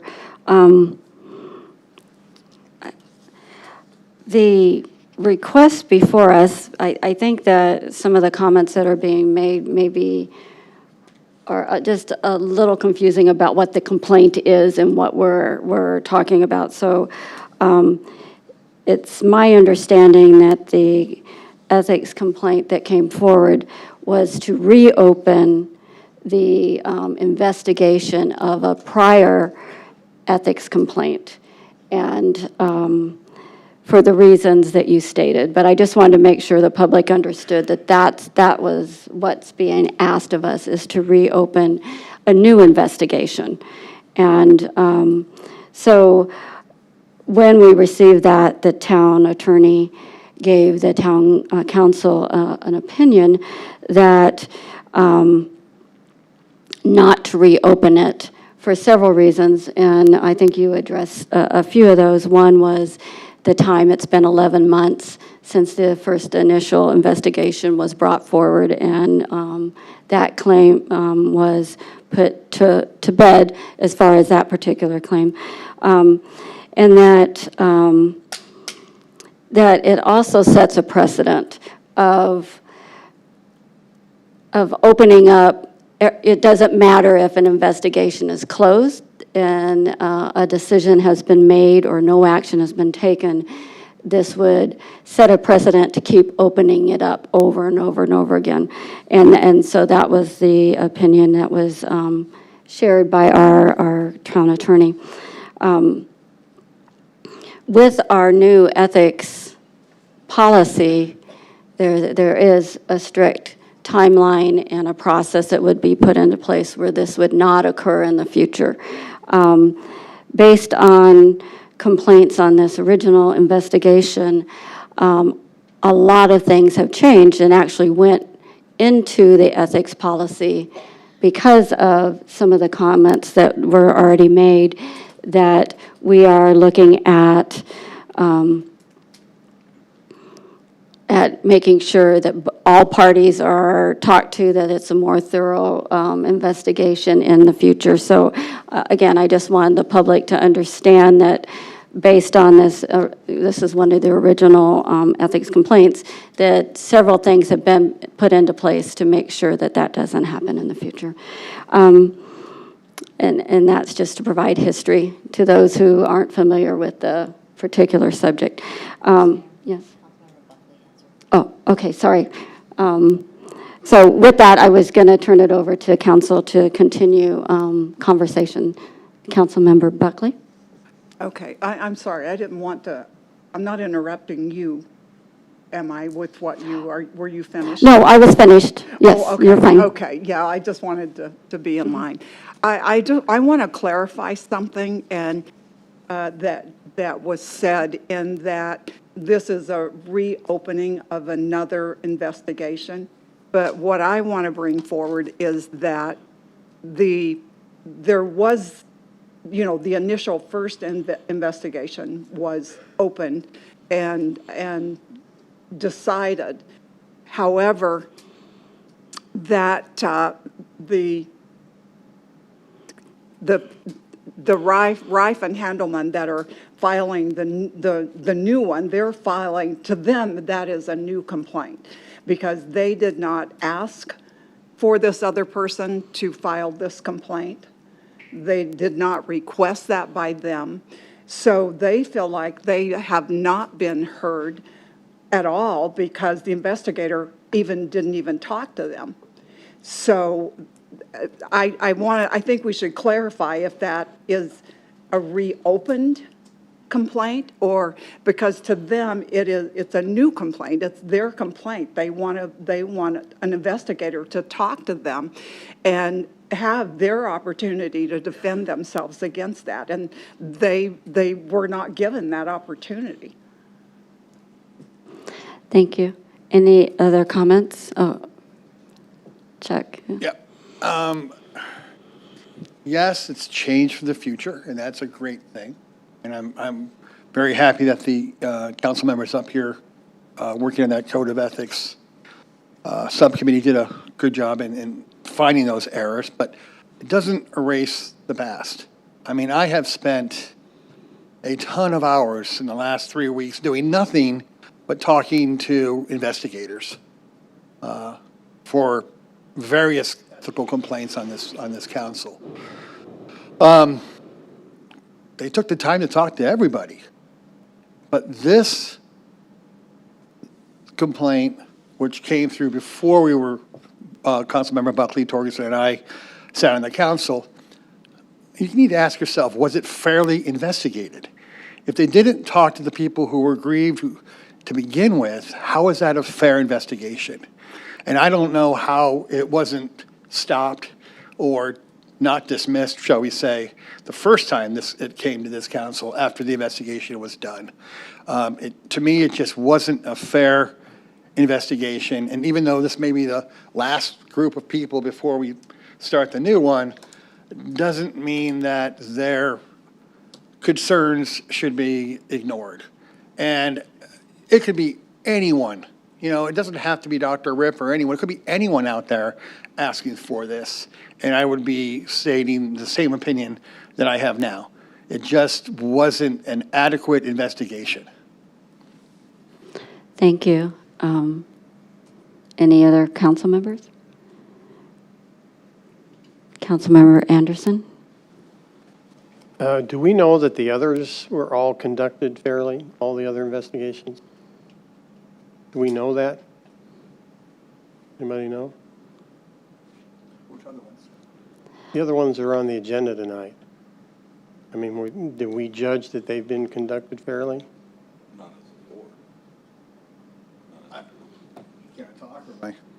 Yeah. Yeah, I would say yes. You know, they talked to enough people in the investigations that we'll be talking about tonight.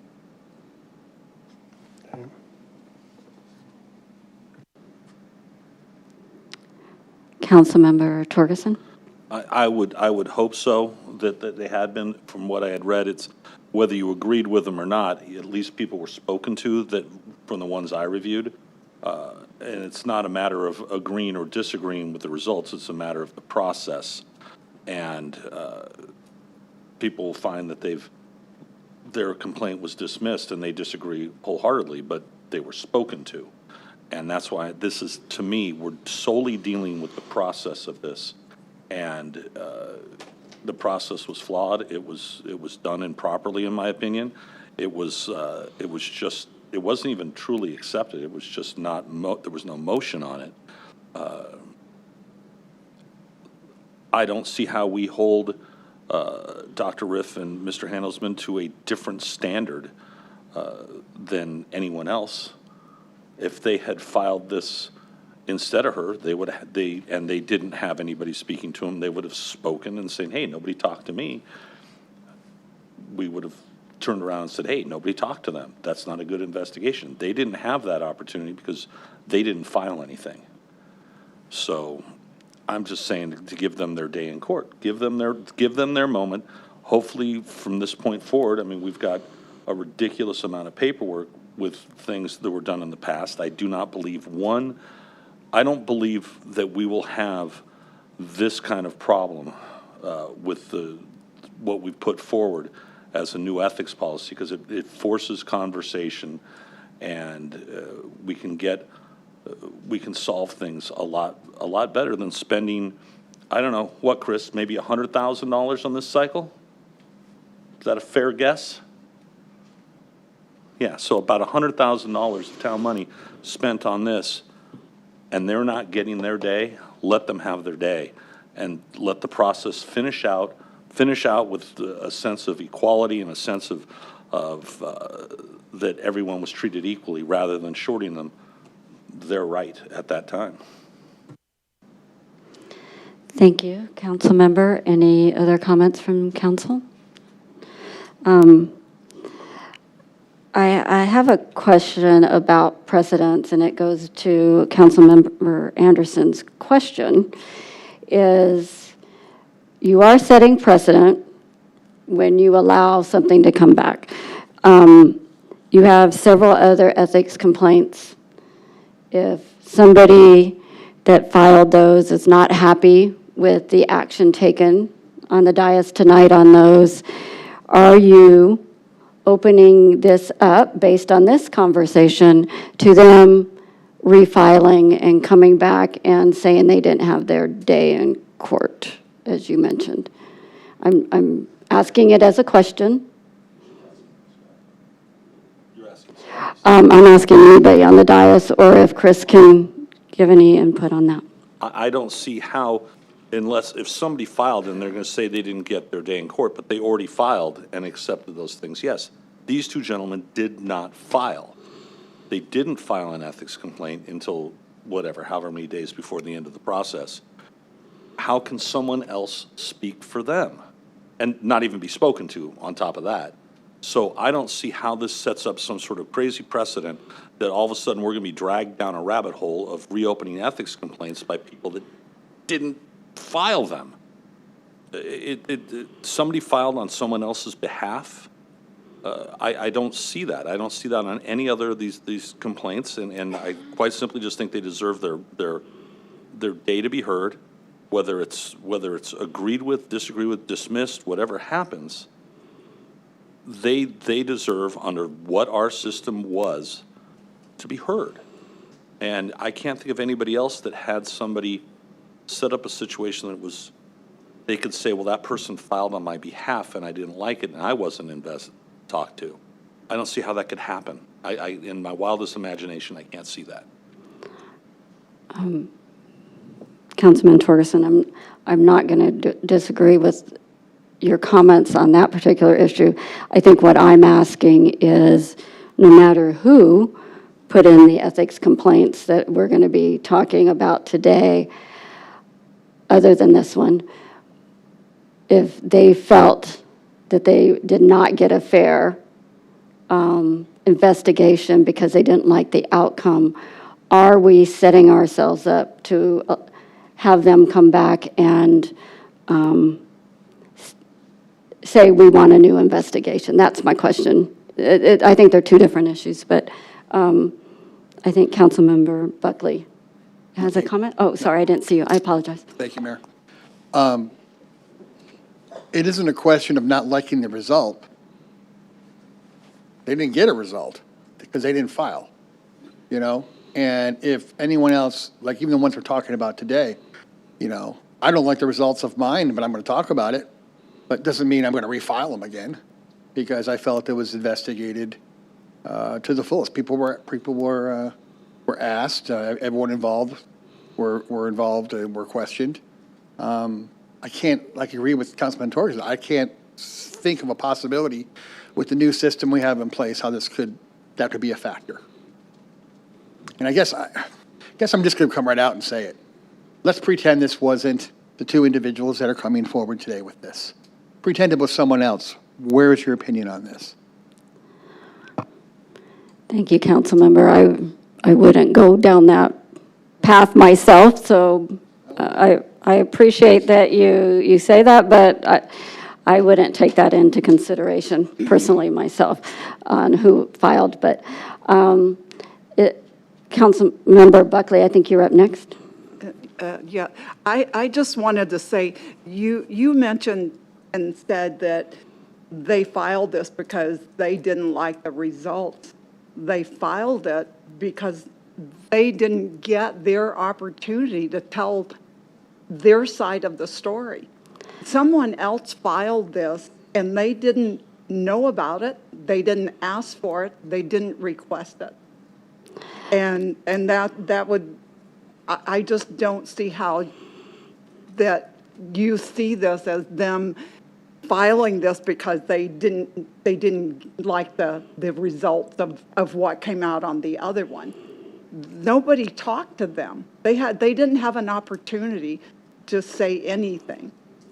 And that's the issue, is I don't know. I think I would be doing the same thing if that happened to me. And if everybody else was spoken to and the person that put, the ethics complaint in was spoken to, but I wasn't, then I think I would be right back in the same place as they are. They deserve a chance to have their say. Thank you, Councilmember. I'd just like to clarify, I have not referenced either one of these gentlemen and their intent. I was only asking a question on precedent on the other ethics complaints, if we set this forward, and that was my intent, not to question whether they're happy with their decision or not. So I apologize if you felt that's what I said. Councilmember Anderson?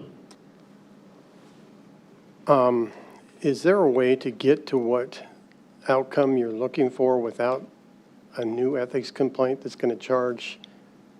It won't be $100,000, it'll be now $110,000 we'll spend on this. And I object to that. Is there another way to get to this? I would look to Councilmember Bongiovanni. But you're leading, sorry. Honestly, I think that Councilmember Anderson, Torgerson, and you, Vice Mayor, can answer that question as far as if we put this through the new system, if that's appropriate. You have more information than I do on the new Code of Ethics. Councilmember Anderson, maybe you'd like to clarify your question. I don't believe you were asking to send it to the new, if that was an option, or maybe you were. I was hoping we could find another solution rather than spending another $10,000 to have another investigation done. I object to all of these, and I've said this one time before. We're hurting our community. We're hurting our community terribly. We've got to get through this. We're in the middle of mediation. We're trying to get things settled, and we've got this all buzzing around on the outside, causing more trouble. We've got to get through it because it's hurting this community. Okay, well, any other comments from council before I ask if the mayor would like to respond to anything? We will have a chance to speak afterwards. Okay. Mayor? Thank you, Vice Mayor. I'm going to keep it short. I honor the process. I welcome the investigation and findings, as I have every other time.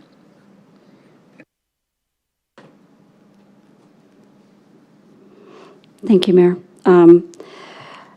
At this point, unless there is more discussion that would like to be held, I think we would go to possible council action.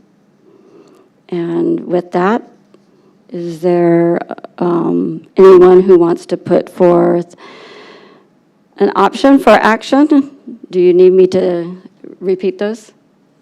Yeah, I need a phone friend. Okay. So the three types of action that can be taken is take no action, which then just dismisses this request, adopt the recommendation. Well, this is a little different on this one. We would, taking no action means that nothing happens with this particular complaint, and we would stay with the town council, with the town attorney's recommendation if we did no action. We can adopt a new action by motion. So in this particular case, you can make a motion to, I'm trying to think of the best words for this. You can make a motion to move an investigation forward at this time, or you could make a motion to not move it forward, if that you so choose. I think those are the options here tonight. Take no action, move it forward, or don't move it forward. Thank you for clarifying that for me. Or don't move it forward. You can make a motion not to move it forward if that were. Thanks again, Vice Mayor, for clarifying that. And thank you, Mayor, for what you've said. I'd like to make a motion to move the investigation forward. We have a motion on the floor to move the investigation forward. Is there a second?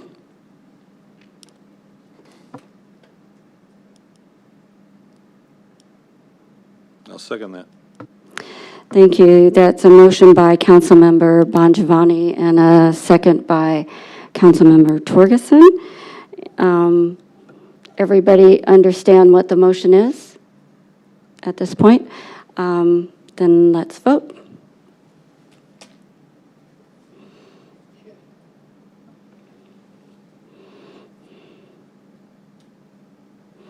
The motion passes 4-1.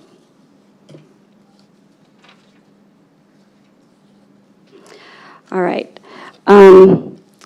With that, Mayor, are you going to take over these, or do you want me to continue? I'll take over. Thank you. I'll take over. I think it's okay at this point to move on, and I asked to put the next 4 items on the agenda. I did not know that the previous item had already been placed on the agenda, as was mentioned earlier. I was out of town, in fact, I think, when this happened, and so I had no idea. But I asked to put these on, too, because they were from a resident who had requested that they'd be brought forward, and 2, because I just thought that it was better for us to bring them forward for transparency's sake. I've had so many conversations with residents over the past year that said, whatever happened to those, all we see is what is in the paper. And so I thought it was best to just put them all on together. And did not include the other one that's outstanding, because I knew that Councilmember Kaprowski would not be here this evening. So I didn't think that was fair to her to have something on an agenda when she wasn't able to be here to respond to it. Are there any, so all 4 are the ethics complaints, that 2 filed by Maureen Hoppy, 1 against Councilmember Torgerson, 1 against Councilmember Buckley, 1 filed against me by Councilmember Bongiovanni, and 1 filed against Councilmember Torgerson by myself. Is there any council discussion on any of these?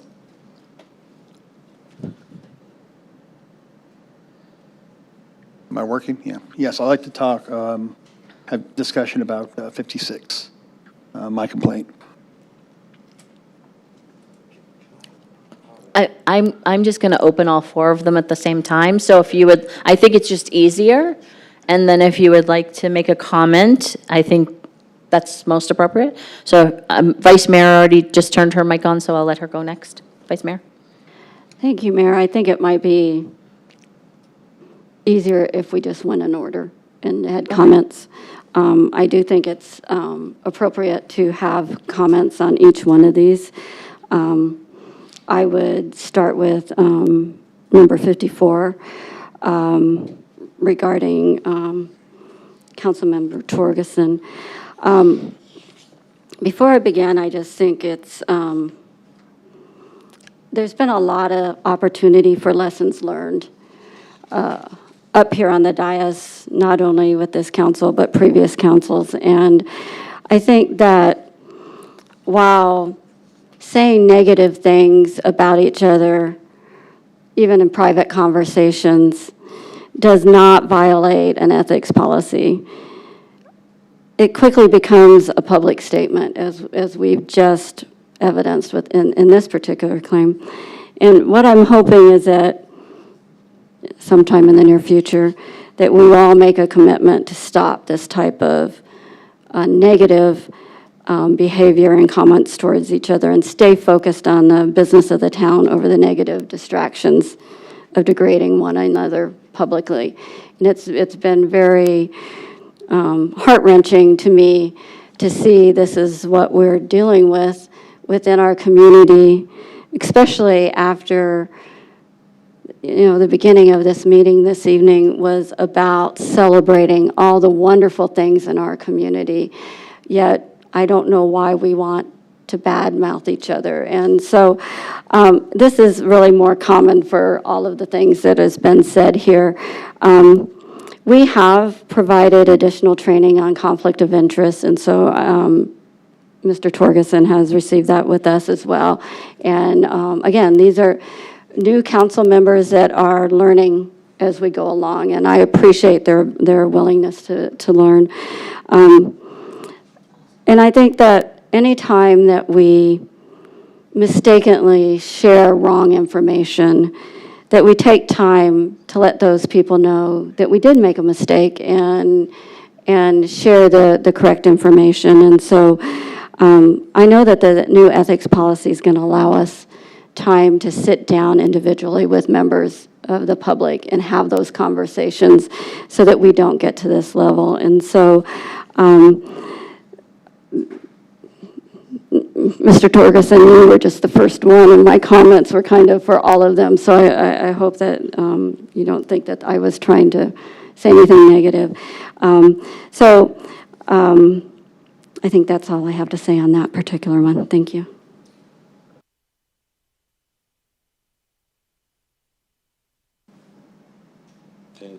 Councilmember Torgerson, you were next. Oh, but. Sorry, you had turned your mic on. I'm sorry. I just wanted to say about 55 that Bobby is an empathetic and kind person, and I just thought that 55 was a ridiculous waste of our time and effort and money, and it seemed really personal to me because I can't imagine a world in which this woman would be a bully, and I just wanted as a part of the public record that I believe she's just a kind and nice person, and I was completely frustrated by that one. That's really all I wanted to say. Vice Mayor? Thank you, Mayor. I also wanted to note that there was no action recommended by the investigator, and that Councilmember Buckley did admit publicly that she made the mistake, and that was very honorable for you to do that, and that was my comments. Thank you. Any other comments? Seeing none, I had, and I forgot, I had asked our town attorney, Chris Payne, to explain the process of these ethics complaints, how you choose attorneys to send them out. We had discussed this, Chris. If you could just make a short comment just for the public record. I wanted it to be very transparent. Yeah, thank you, Mayor. So all of these existing complaints, and there's one that's still being investigated, they're all under the older code of ethics that has since been replaced. And under that code, what happens is a complaint gets filed with the clerk. The clerk sends the ethics complaint to my office, and I either make a recommendation to the council or I send it to an outside investigator. And I make that decision based on, who to send it to. The reason why we send it out is because we are not, obviously, the attorney's office. We're not going to investigate our own supervisors, our own bosses. So we send it out to people based on expertise, experience, in particular, understanding of municipal law and the nuances associated with municipal law, as well as availability. So we make that decision, we send it out, and once we send out an outside investigation, we don't have, the attorney's office doesn't have, we don't give direction, we don't do anything until we get the report back with the findings in the final form. So that's the way the process works. It's going to be different now under the new code, obviously, and we can talk about that another day. Thank you, Chris. I just thought it was important to outline how this process works. I know that I've heard a lot of different stories floating around. I'm choosing the attorneys that are investigating. I've never met these attorneys, and I just thought that was important. Thank you. Thank you for doing that. Any comments, Councilmember Bongiovanni? Did you want to move on to 56?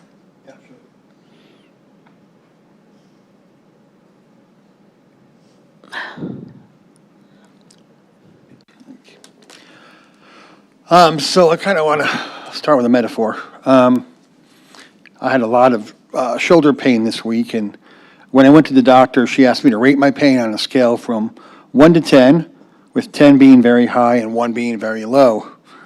I told her it was a 6. She told me that I didn't reach the pain threshold in order to get a high dosage of painkillers. However, just because I didn't reach the threshold to get heavy painkillers doesn't mean I wasn't in pain. Just because an ethics complaint doesn't reach the threshold of a violation doesn't mean someone is innocent and not wrong. Maybe the threshold itself is wrong. It's time to stop dancing around the issues. The town deserves the transparency. And why we attempted to bring up a vote of no confidence a month ago. I want to go over the complaint that I entered against the mayor and fully discuss them for transparency purposes. And even though they didn't meet the standards to be considered a violation, doesn't mean what the mayor did wasn't wrong. It's time to talk about the details and facts of my complaint, and then judge for ourselves whether the investigator got it right. My first complaint against the mayor had to do with the timing and protocol for her filing against Councilmember Torgerson. To understand this, we have to understand the normal process of filing a complaint, registering it with the clerk's office, and then notifying the council and the people of Gilbert. Normally, if a complaint was filed on a Tuesday, the clerk's office would receive it and register it with the town that day or the next day. At that time, the press or media can complete a Freedom of Information Act form, or a FOIA, to receive the complaint from the clerk's office directly.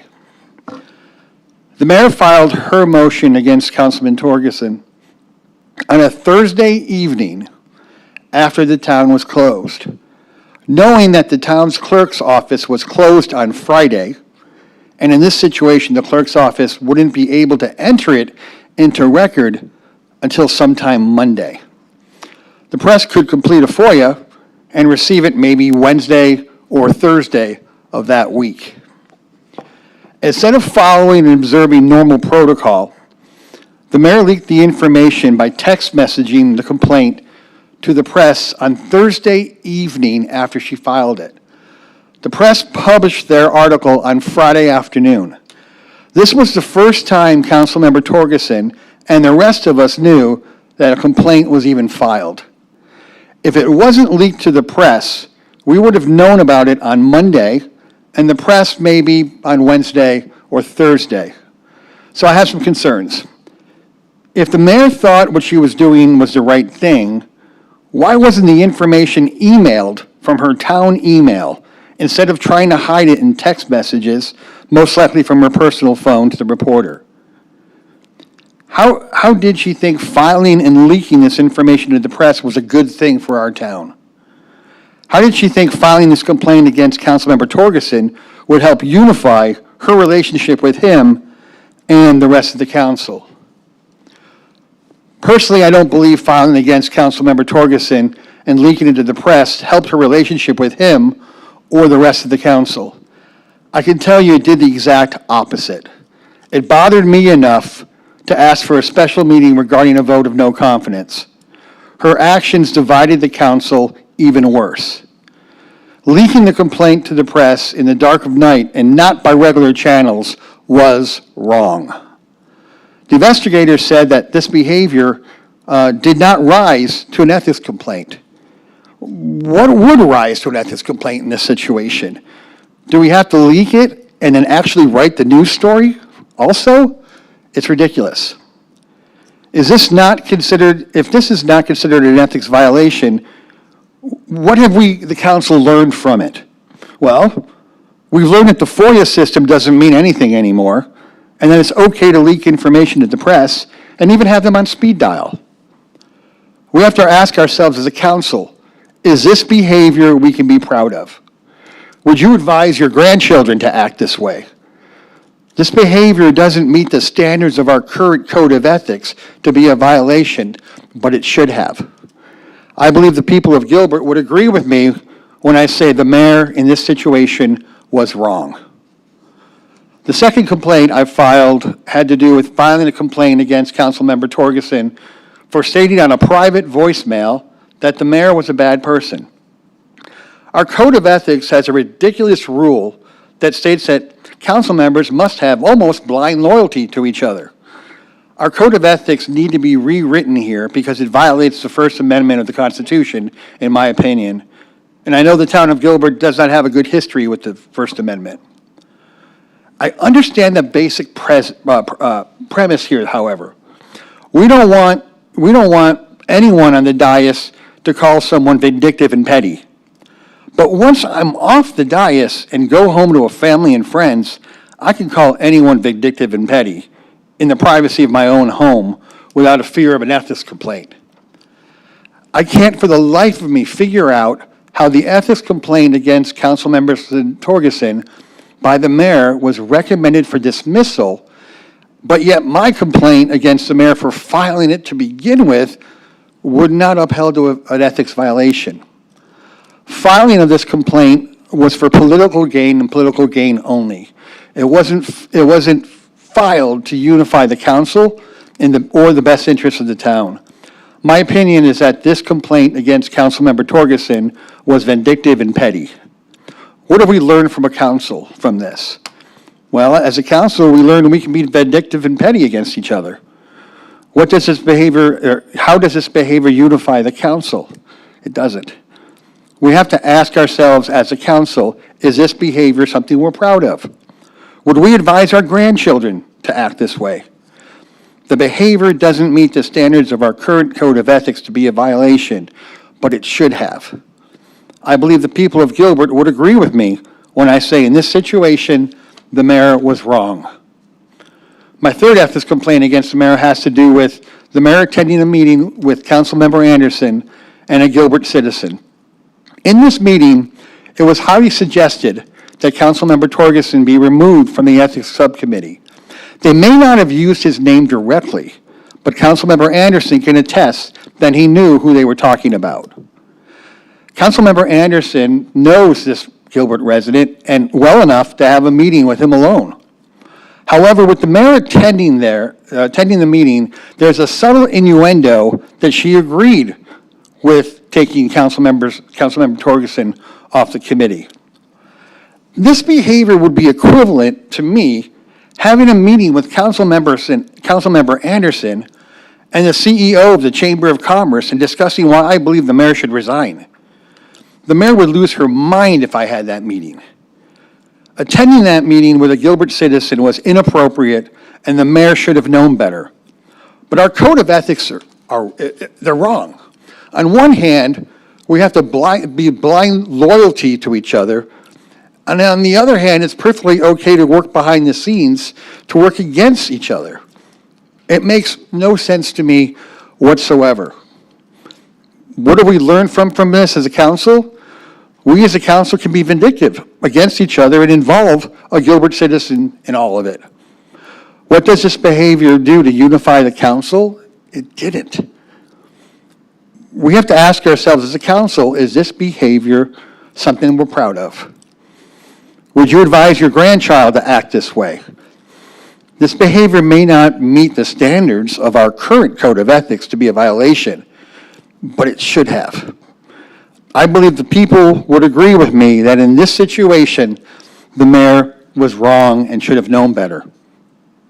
In summary, the behaviors of the mayor may not have been a 9 or 10 on the pain scale, but it still caused enough pain to destroy the unity of this council and the potential vote of no confidence a month ago.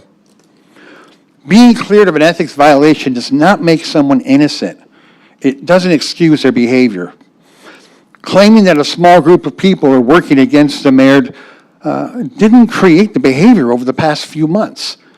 A small group of people didn't leak information to the press or file personally motivated ethics complaints against another council member, nor did it make the mayor from attending the meeting.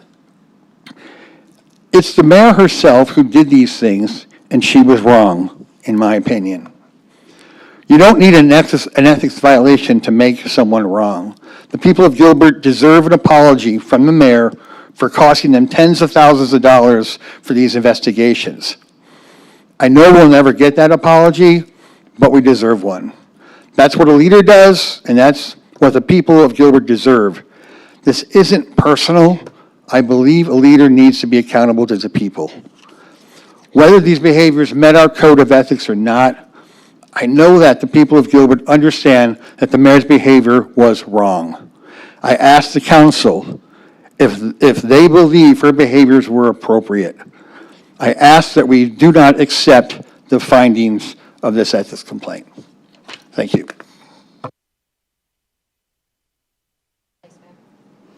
Thank you, Mayor.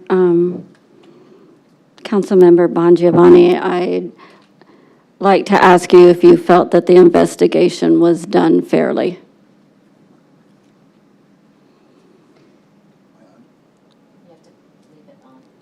Okay. The investigation itself, I believe, was fair. However, I think our level of what creates something as an ethical violation is not correct. Thank you. And the basis of that investigation was on the ethics policy that we have in place today. Correct. And so I think that's what we would have to judge this on, is well, not the ethics policy we have in place today, because that's in effect the old ethics policy. Well, Vice Mayor, I'm not saying that what the mayor did was unethical, because according to the investigation, it was ethical. So any one of us could do these things. My concern was the mayor's behavior was wrong. I understand. I think that's two different topics, and the only reason I say that is because what we're discussing today is the investigation findings of whether this was an unethical behavior. And the finding came back that it was not, based on the previous ethics policy. Saying that, though, while it was not an investigation, I do believe that common courtesy for the rest of the council would have been allowing us to be notified first before it was made public. And I'm not sure on your particular complaint what that process was, or when it was notified and when the press got it. But again, I'm going to go back to the new policies will eliminate this type of what I see as one-upmanship going on, not only here on the council, but from our citizens as well. It's like, well, this person did this, so I'm going to do this, and now that person did that, I'm going to do this. And my goal is, through some of this mediation, through the training, through this new policy, all of these things will put us in a position to move forward.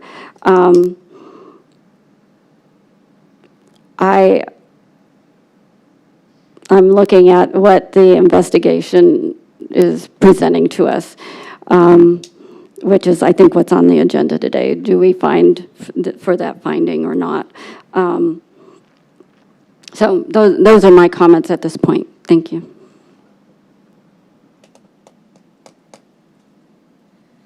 Do you have follow-up? no. You still have your mic on. Councilmember Torgerson. I just wanted to make a point that as I had learned how this system works from last year to this year, and to see that, you know, our bar for ethics is, it's low. It is. And that is one of the reasons we've tried to change the system and adopted a new code of ethics and a new process to try and vet people, to be heard, to consider things before they spin out of control. I am going to make a point that I didn't file anything here.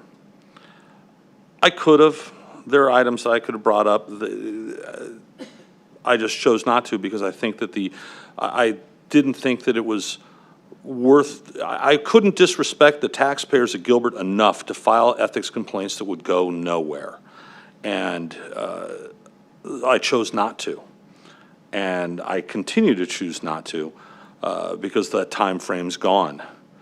But why file something when you know that it goes nowhere, only to spend money.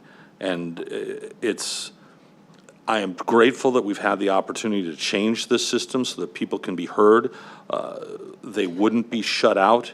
And at the same time, it wouldn't go through an onerous system that could damage people's, whether it's their self-esteem or their respect or the respect of their community. They can at least have an opportunity to try and resolve a situation before it gets out of hand. That being said, one of my biggest regrets is, and I learned the hard way, you think you can trust someone and you share your frustrations and they turn on you. Not for any good reason. You don't even know at this point because you've asked them why. And I refuse to get into the mud with a pig anymore. It's just come to a point of this council is fractured. It's been disruptive. It is dysfunctional. And simple common courtesy has gone to the wayside. And I don't even know what to say. I've sat back and I have talked to a couple people, including our council here. I haven't filed things that I could easily file for because the system was broken and the system was abused and it got no results and it could be handled better. And this is just a massive case of showing how poorly we've handled a lot of things here.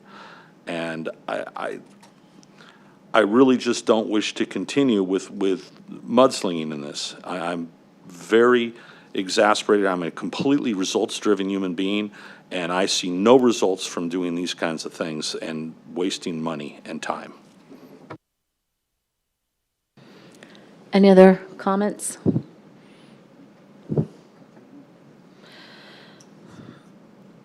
Councilmember Bongiovanni? I was asked in my mediation session what needs to happen for us to just move forward and leave everything else behind us and move forward. And my answer was simple. It was accountability. Mayor, just be accountable for some of the things that have happened and then come out and tell us, this is what I did, I'm never going to do it again. It's a very simple thing to do that we all learn when we're kids. And that's all I need to move forward. It's a simple, simple request. Councilmember Anderson? I was just going to say that I hear what you're saying, Councilmember Bongiovanni. Is that something that can be handled outside of this whole ethics process that we can do at a different time in mediation or whatever? Can we resolve it that way? Yeah.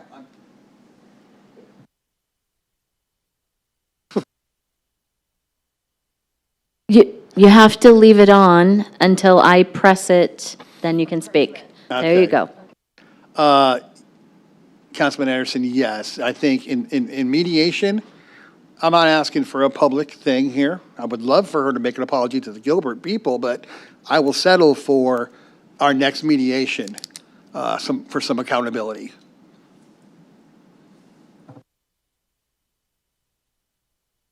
Councilmember Anderson? The only reason I asked that is because the two of you asked me at one point if I felt it came to a point where I had to say, knock it off, we'd knock it off. And I hope we're to that point.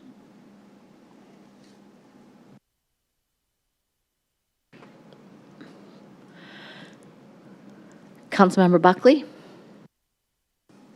I don't have a lot to add to all of this other than it has to stop, all of this. And my ethics complaint had, in my opinion, zero truth in it.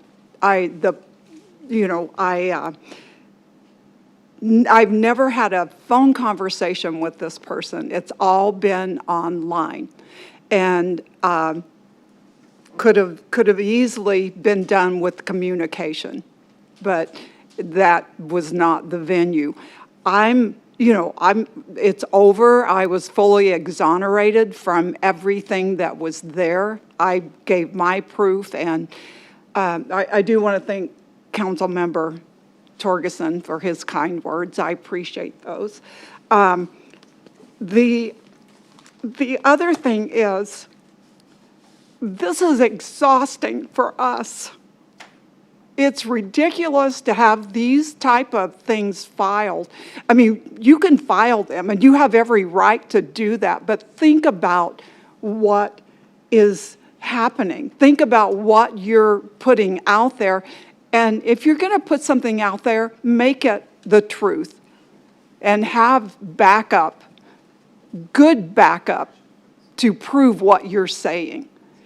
And you know, this affects not just us, it affects us tremendously because we're trying to do our job. We're trying to do what we got elected to do. And for the last minimum 2 months, we've all had to focus on getting ethics complaints, you know, getting along with each other. And we all want the same things. We want to move forward. We want to do what you guys elected us to do. And that's what we're trying to do, and that's what I am, from this day forward, going to be doing. And I am going to, you know, continue to do everything I have been elected to do.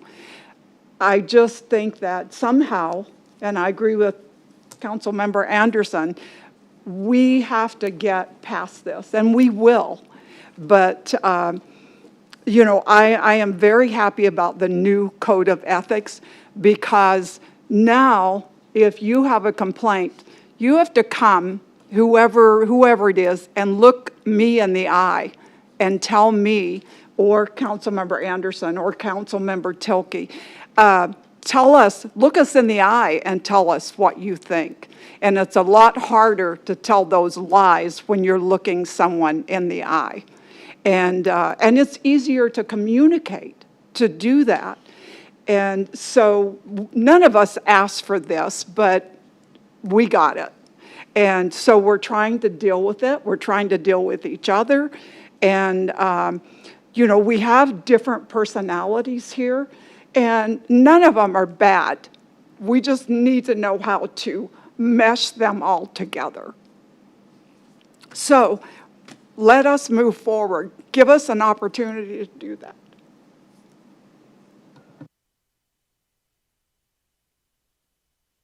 Councilmember Torgerson? I just hate seeing Bobby upset, but I want to show people, this is the packet I was to read this week for this meeting. These are two-sided, by the way. They're not single-sided. Somewhere in the neighborhood of 2,400 pages. It is difficult to go through 2,400 pages, some of it, of course, being boilerplate. But you go through this, and then you get distracted by ethics complaints. And now I understand how distracting and lame they can be. I was fortunate that I didn't read the ones filed against me. I didn't bother giving it the time of day, and I was cleared because they were so bad. But this, just to print it out, these are just addendums to one complaint. They're ridiculous. And this is not moving us forward. This is a list of, I don't know, 40, 50 FOIAs just on my stuff. Ridiculous. I've read every single text I ever made. I've read every single text I sent out on my town phone because I was asked to. This is not moving us forward properly. I'm thankful that we've had the opportunity to redo this ethics format, the process. It does need to stop. It needs to be in a better format. People do need to be heard, but they don't need to be allowed to waste this much time and money with superfluous things. And I can say I regret I didn't understand this process a year ago, 2 years ago, but I certainly do understand it now. And anybody that had an understanding of this process knows they're wasting people's time and money. And that large packet that I put up there for you to see is what we are expected to understand as we vote on a $2 billion budget. And we need to rein this in. And we need to be accountable for our actions. We need to, certainly, yes, I can say we need to be kinder. We need to be a lot of things. But we do need to be allowed to do the business of the town.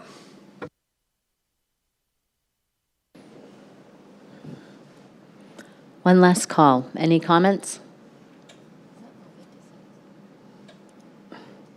I don't know what number we're on anymore, Vice Mayor. 56, 57, any comments on item 57? Want to keep going? No? Okay. First, I want to thank all the residents that have reached out to me, and the churches and the pastors that are praying for me, the council, and the town. Very much appreciated. I have a statement that I prepared earlier today, coming into this meeting.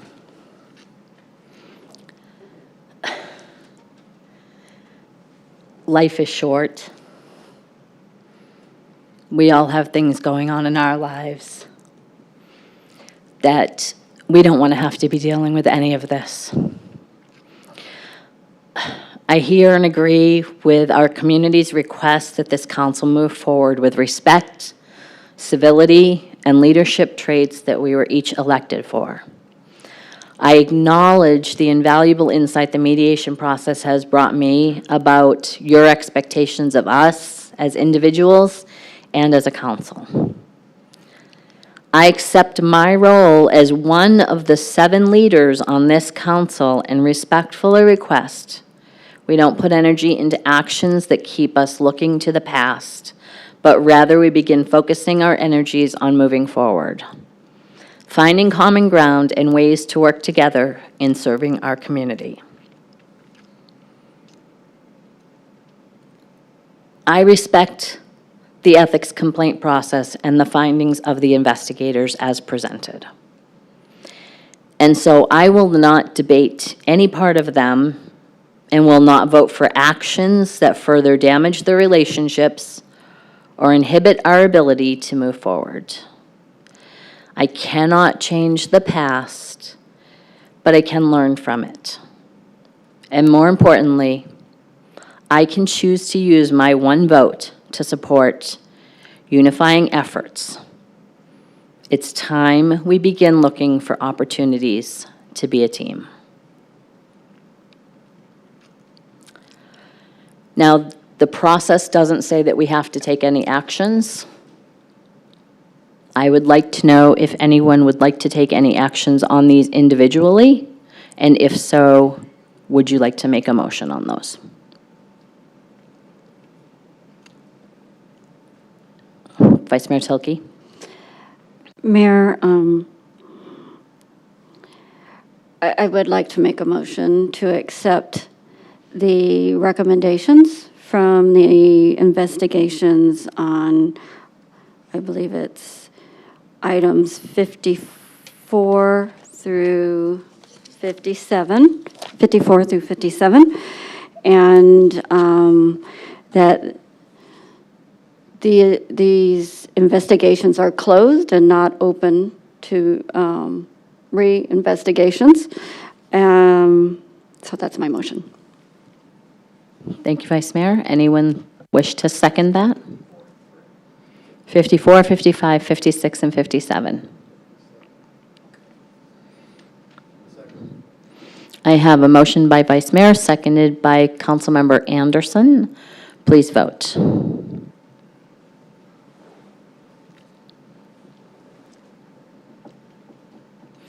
Motion passes 6-0. Moving on our agenda. Item number 58, fees. I do have one request to speak. We don't typically take requests to speak on administrative items. It is Jackson Mole with the Home Builders Association of Central Arizona. I am open to giving Jackson 3 minutes. Jackson, are you still here? Oh, okay. Thank you. He waved, 1 minute, you said, Jackson? Come on down, Jackson, please. You've waited a long time. I appreciate that. Push the button on the bottom of that microphone there. There you go. Thank you. Good evening, Mayor Peterson, Town Council. My name is Jackson Mall. I'm the CEO of the Home Builders Association of Central Arizona. As I mentioned, I'm going to cut my comments short in the interest of time. I'm here tonight just to convey our initial respectful opposition to the proposed fees that you're going to vote on to post tonight. Gilbert, like most other Arizona municipalities, is facing a housing affordability crisis. Doubling the already high fees that builders pay for new infrastructure to roughly $40,000 per home is concerning. We understand, however, that tonight's action is merely procedural, and it is to start the public comment process. So I wanted to be here tonight just to convey my commitment to you that, like we've done in years past, that we will work with Kelly and provide very substantive comments to the town regarding the methodology and assumptions that are used to calculate these fees. And we're hopeful that also, like we've done in years past, that we will be able to come back in November for the public hearing with some options that both the builders are comfortable with and the town. And I appreciate the opportunity to be here this evening. Thank you. Thanks, Jackson. Appreciate you staying for this meeting. And as always, your input as a valued stakeholder in the process, whatever process we're working through, you've always been a valued stakeholder. So I appreciate that very much. Moving on to item 59, boards, commissions, and committees. Any reports from council liaisons? Oh, sorry. I got so excited that Jackson made a statement, I forgot to do a motion. We need a motion to, A, direct staff to publish the notice of intent, and B, set the public hearing date for November 28th, 2023. And those can be made together, I'm assuming?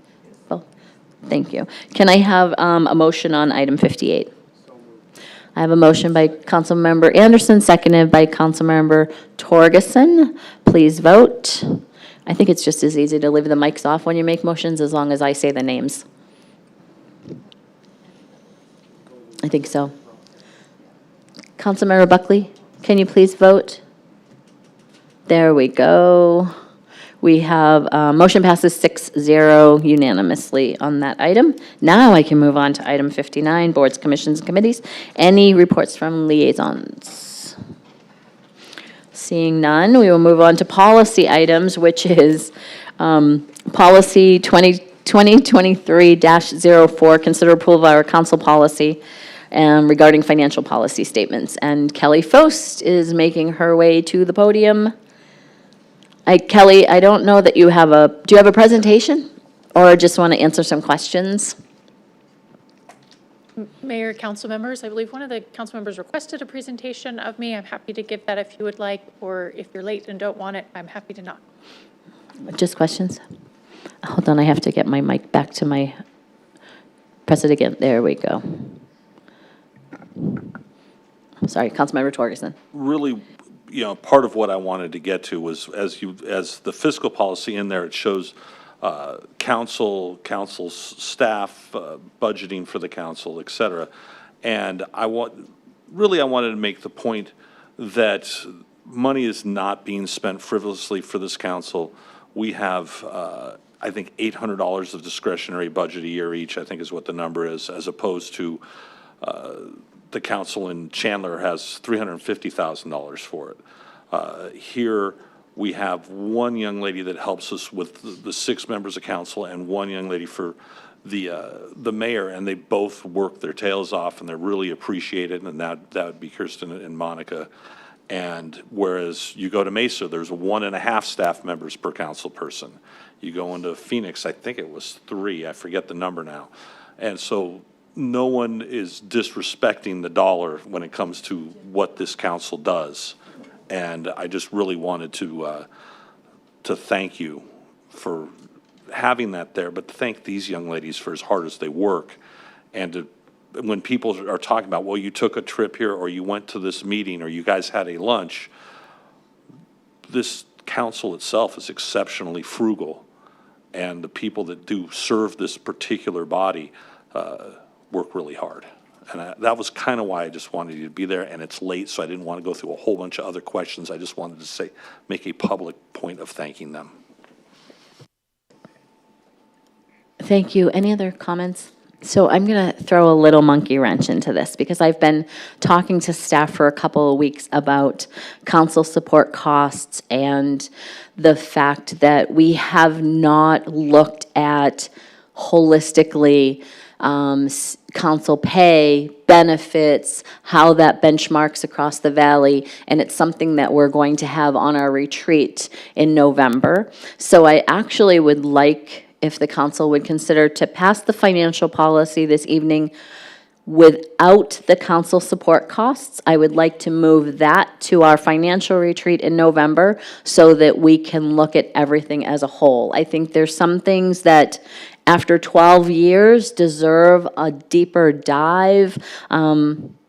Travel is one of the things.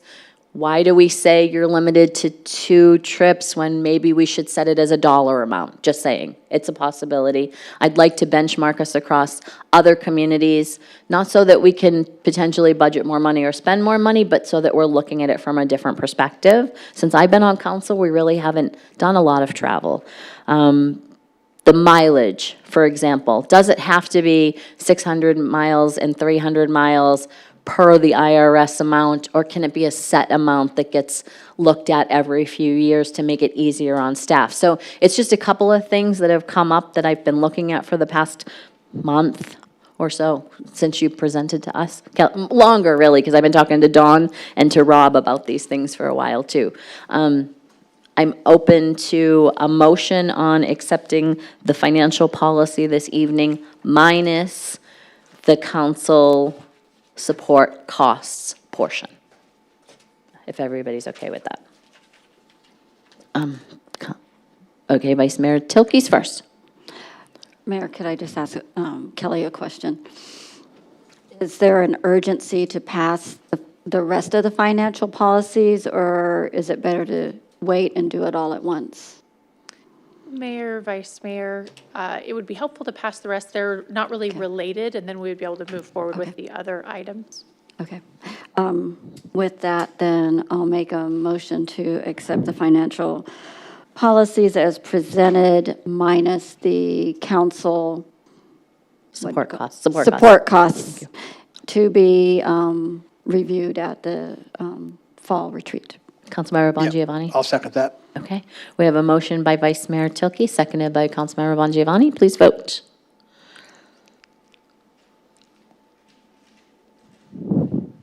And that motion passes 6-0. Oh, I closed my agenda. Moving on to communications, report from the town manager. Thank you, Mayor. Nothing this evening. Nothing? Just a wee bit of anything? No? Report from council on current events? There you go, Councilmember Bongiovanni. I just wanted to wish George Dowdle a happy 91st birthday. That's it. He has no idea what you're talking about. Any report from the mayor on current events? I have a couple of things, actually, and I know it's late, and I apologize. We have the heat relief program. Do we have slides for heat? We have heat relief slides? June, thank you. I see you nodding your head. Yes. Up and coming.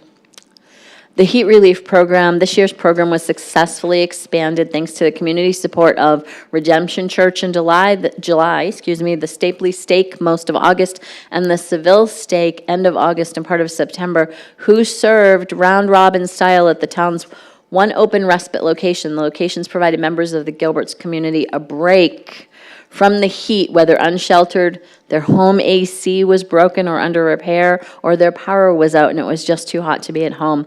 The respite locations were also able to provide Takeout Tuesday with a meal offered thanks to the generous $1,000 donation from Felix Construction. Also core to the success of this year's Heat Relief Network were the water bottle donations that were shared with our community nonprofits for those in need, as well as given to visitors of the respite centers. Each year, this program is expanded on and successful. Thanks to the efforts of community leaders and organizations, thank you for all you do to make Gilbert a supportive community for those in need. I think the one story that stuck with me was an older couple that their air conditioner went out and it was going to be days before it could be fixed, and they couldn't stay in their house all day long where it was just too hot. And so they were able to visit the respite location. Which thanks to our churches for doing that. I wanted to recognize the Planning Department, Development Services. The Arizona chapter of the American Planning Association held the annual state conference, and Gilbert was presented with 2 awards. Gilbert's Transportation Master Plan, approved by Council in 2022, won the award for the Best Master Plan Project Study Transportation Plan. That's all one title. Besting submittals from, shall we say it, Flagstaff, Scottsdale, and others. Thank you to the public and for the team on their work on that, and all of the everybody that comes together to make sure that they're stakeholders in that process. Gilbert also received the award for the Best Ordinance/Regulation/Legislation/Adopted Policy for the Mixed-Use Zoning and Design Guidelines that were approved by Council earlier this year. This tool was also constructed utilizing feedback from developers, land use attorneys, town departments, and others. So congratulations to Development Services for all the great work that you do. I'm going to clap. I wanted to also wish Councilmember Torgerson a birthday is coming up next week, I think, next week. And we have cookies back there, and we have a card for you, Vice Mayor Tilke. And that's it, folks. That's all I have. So thank you very much. I will go ahead and adjourn the meeting.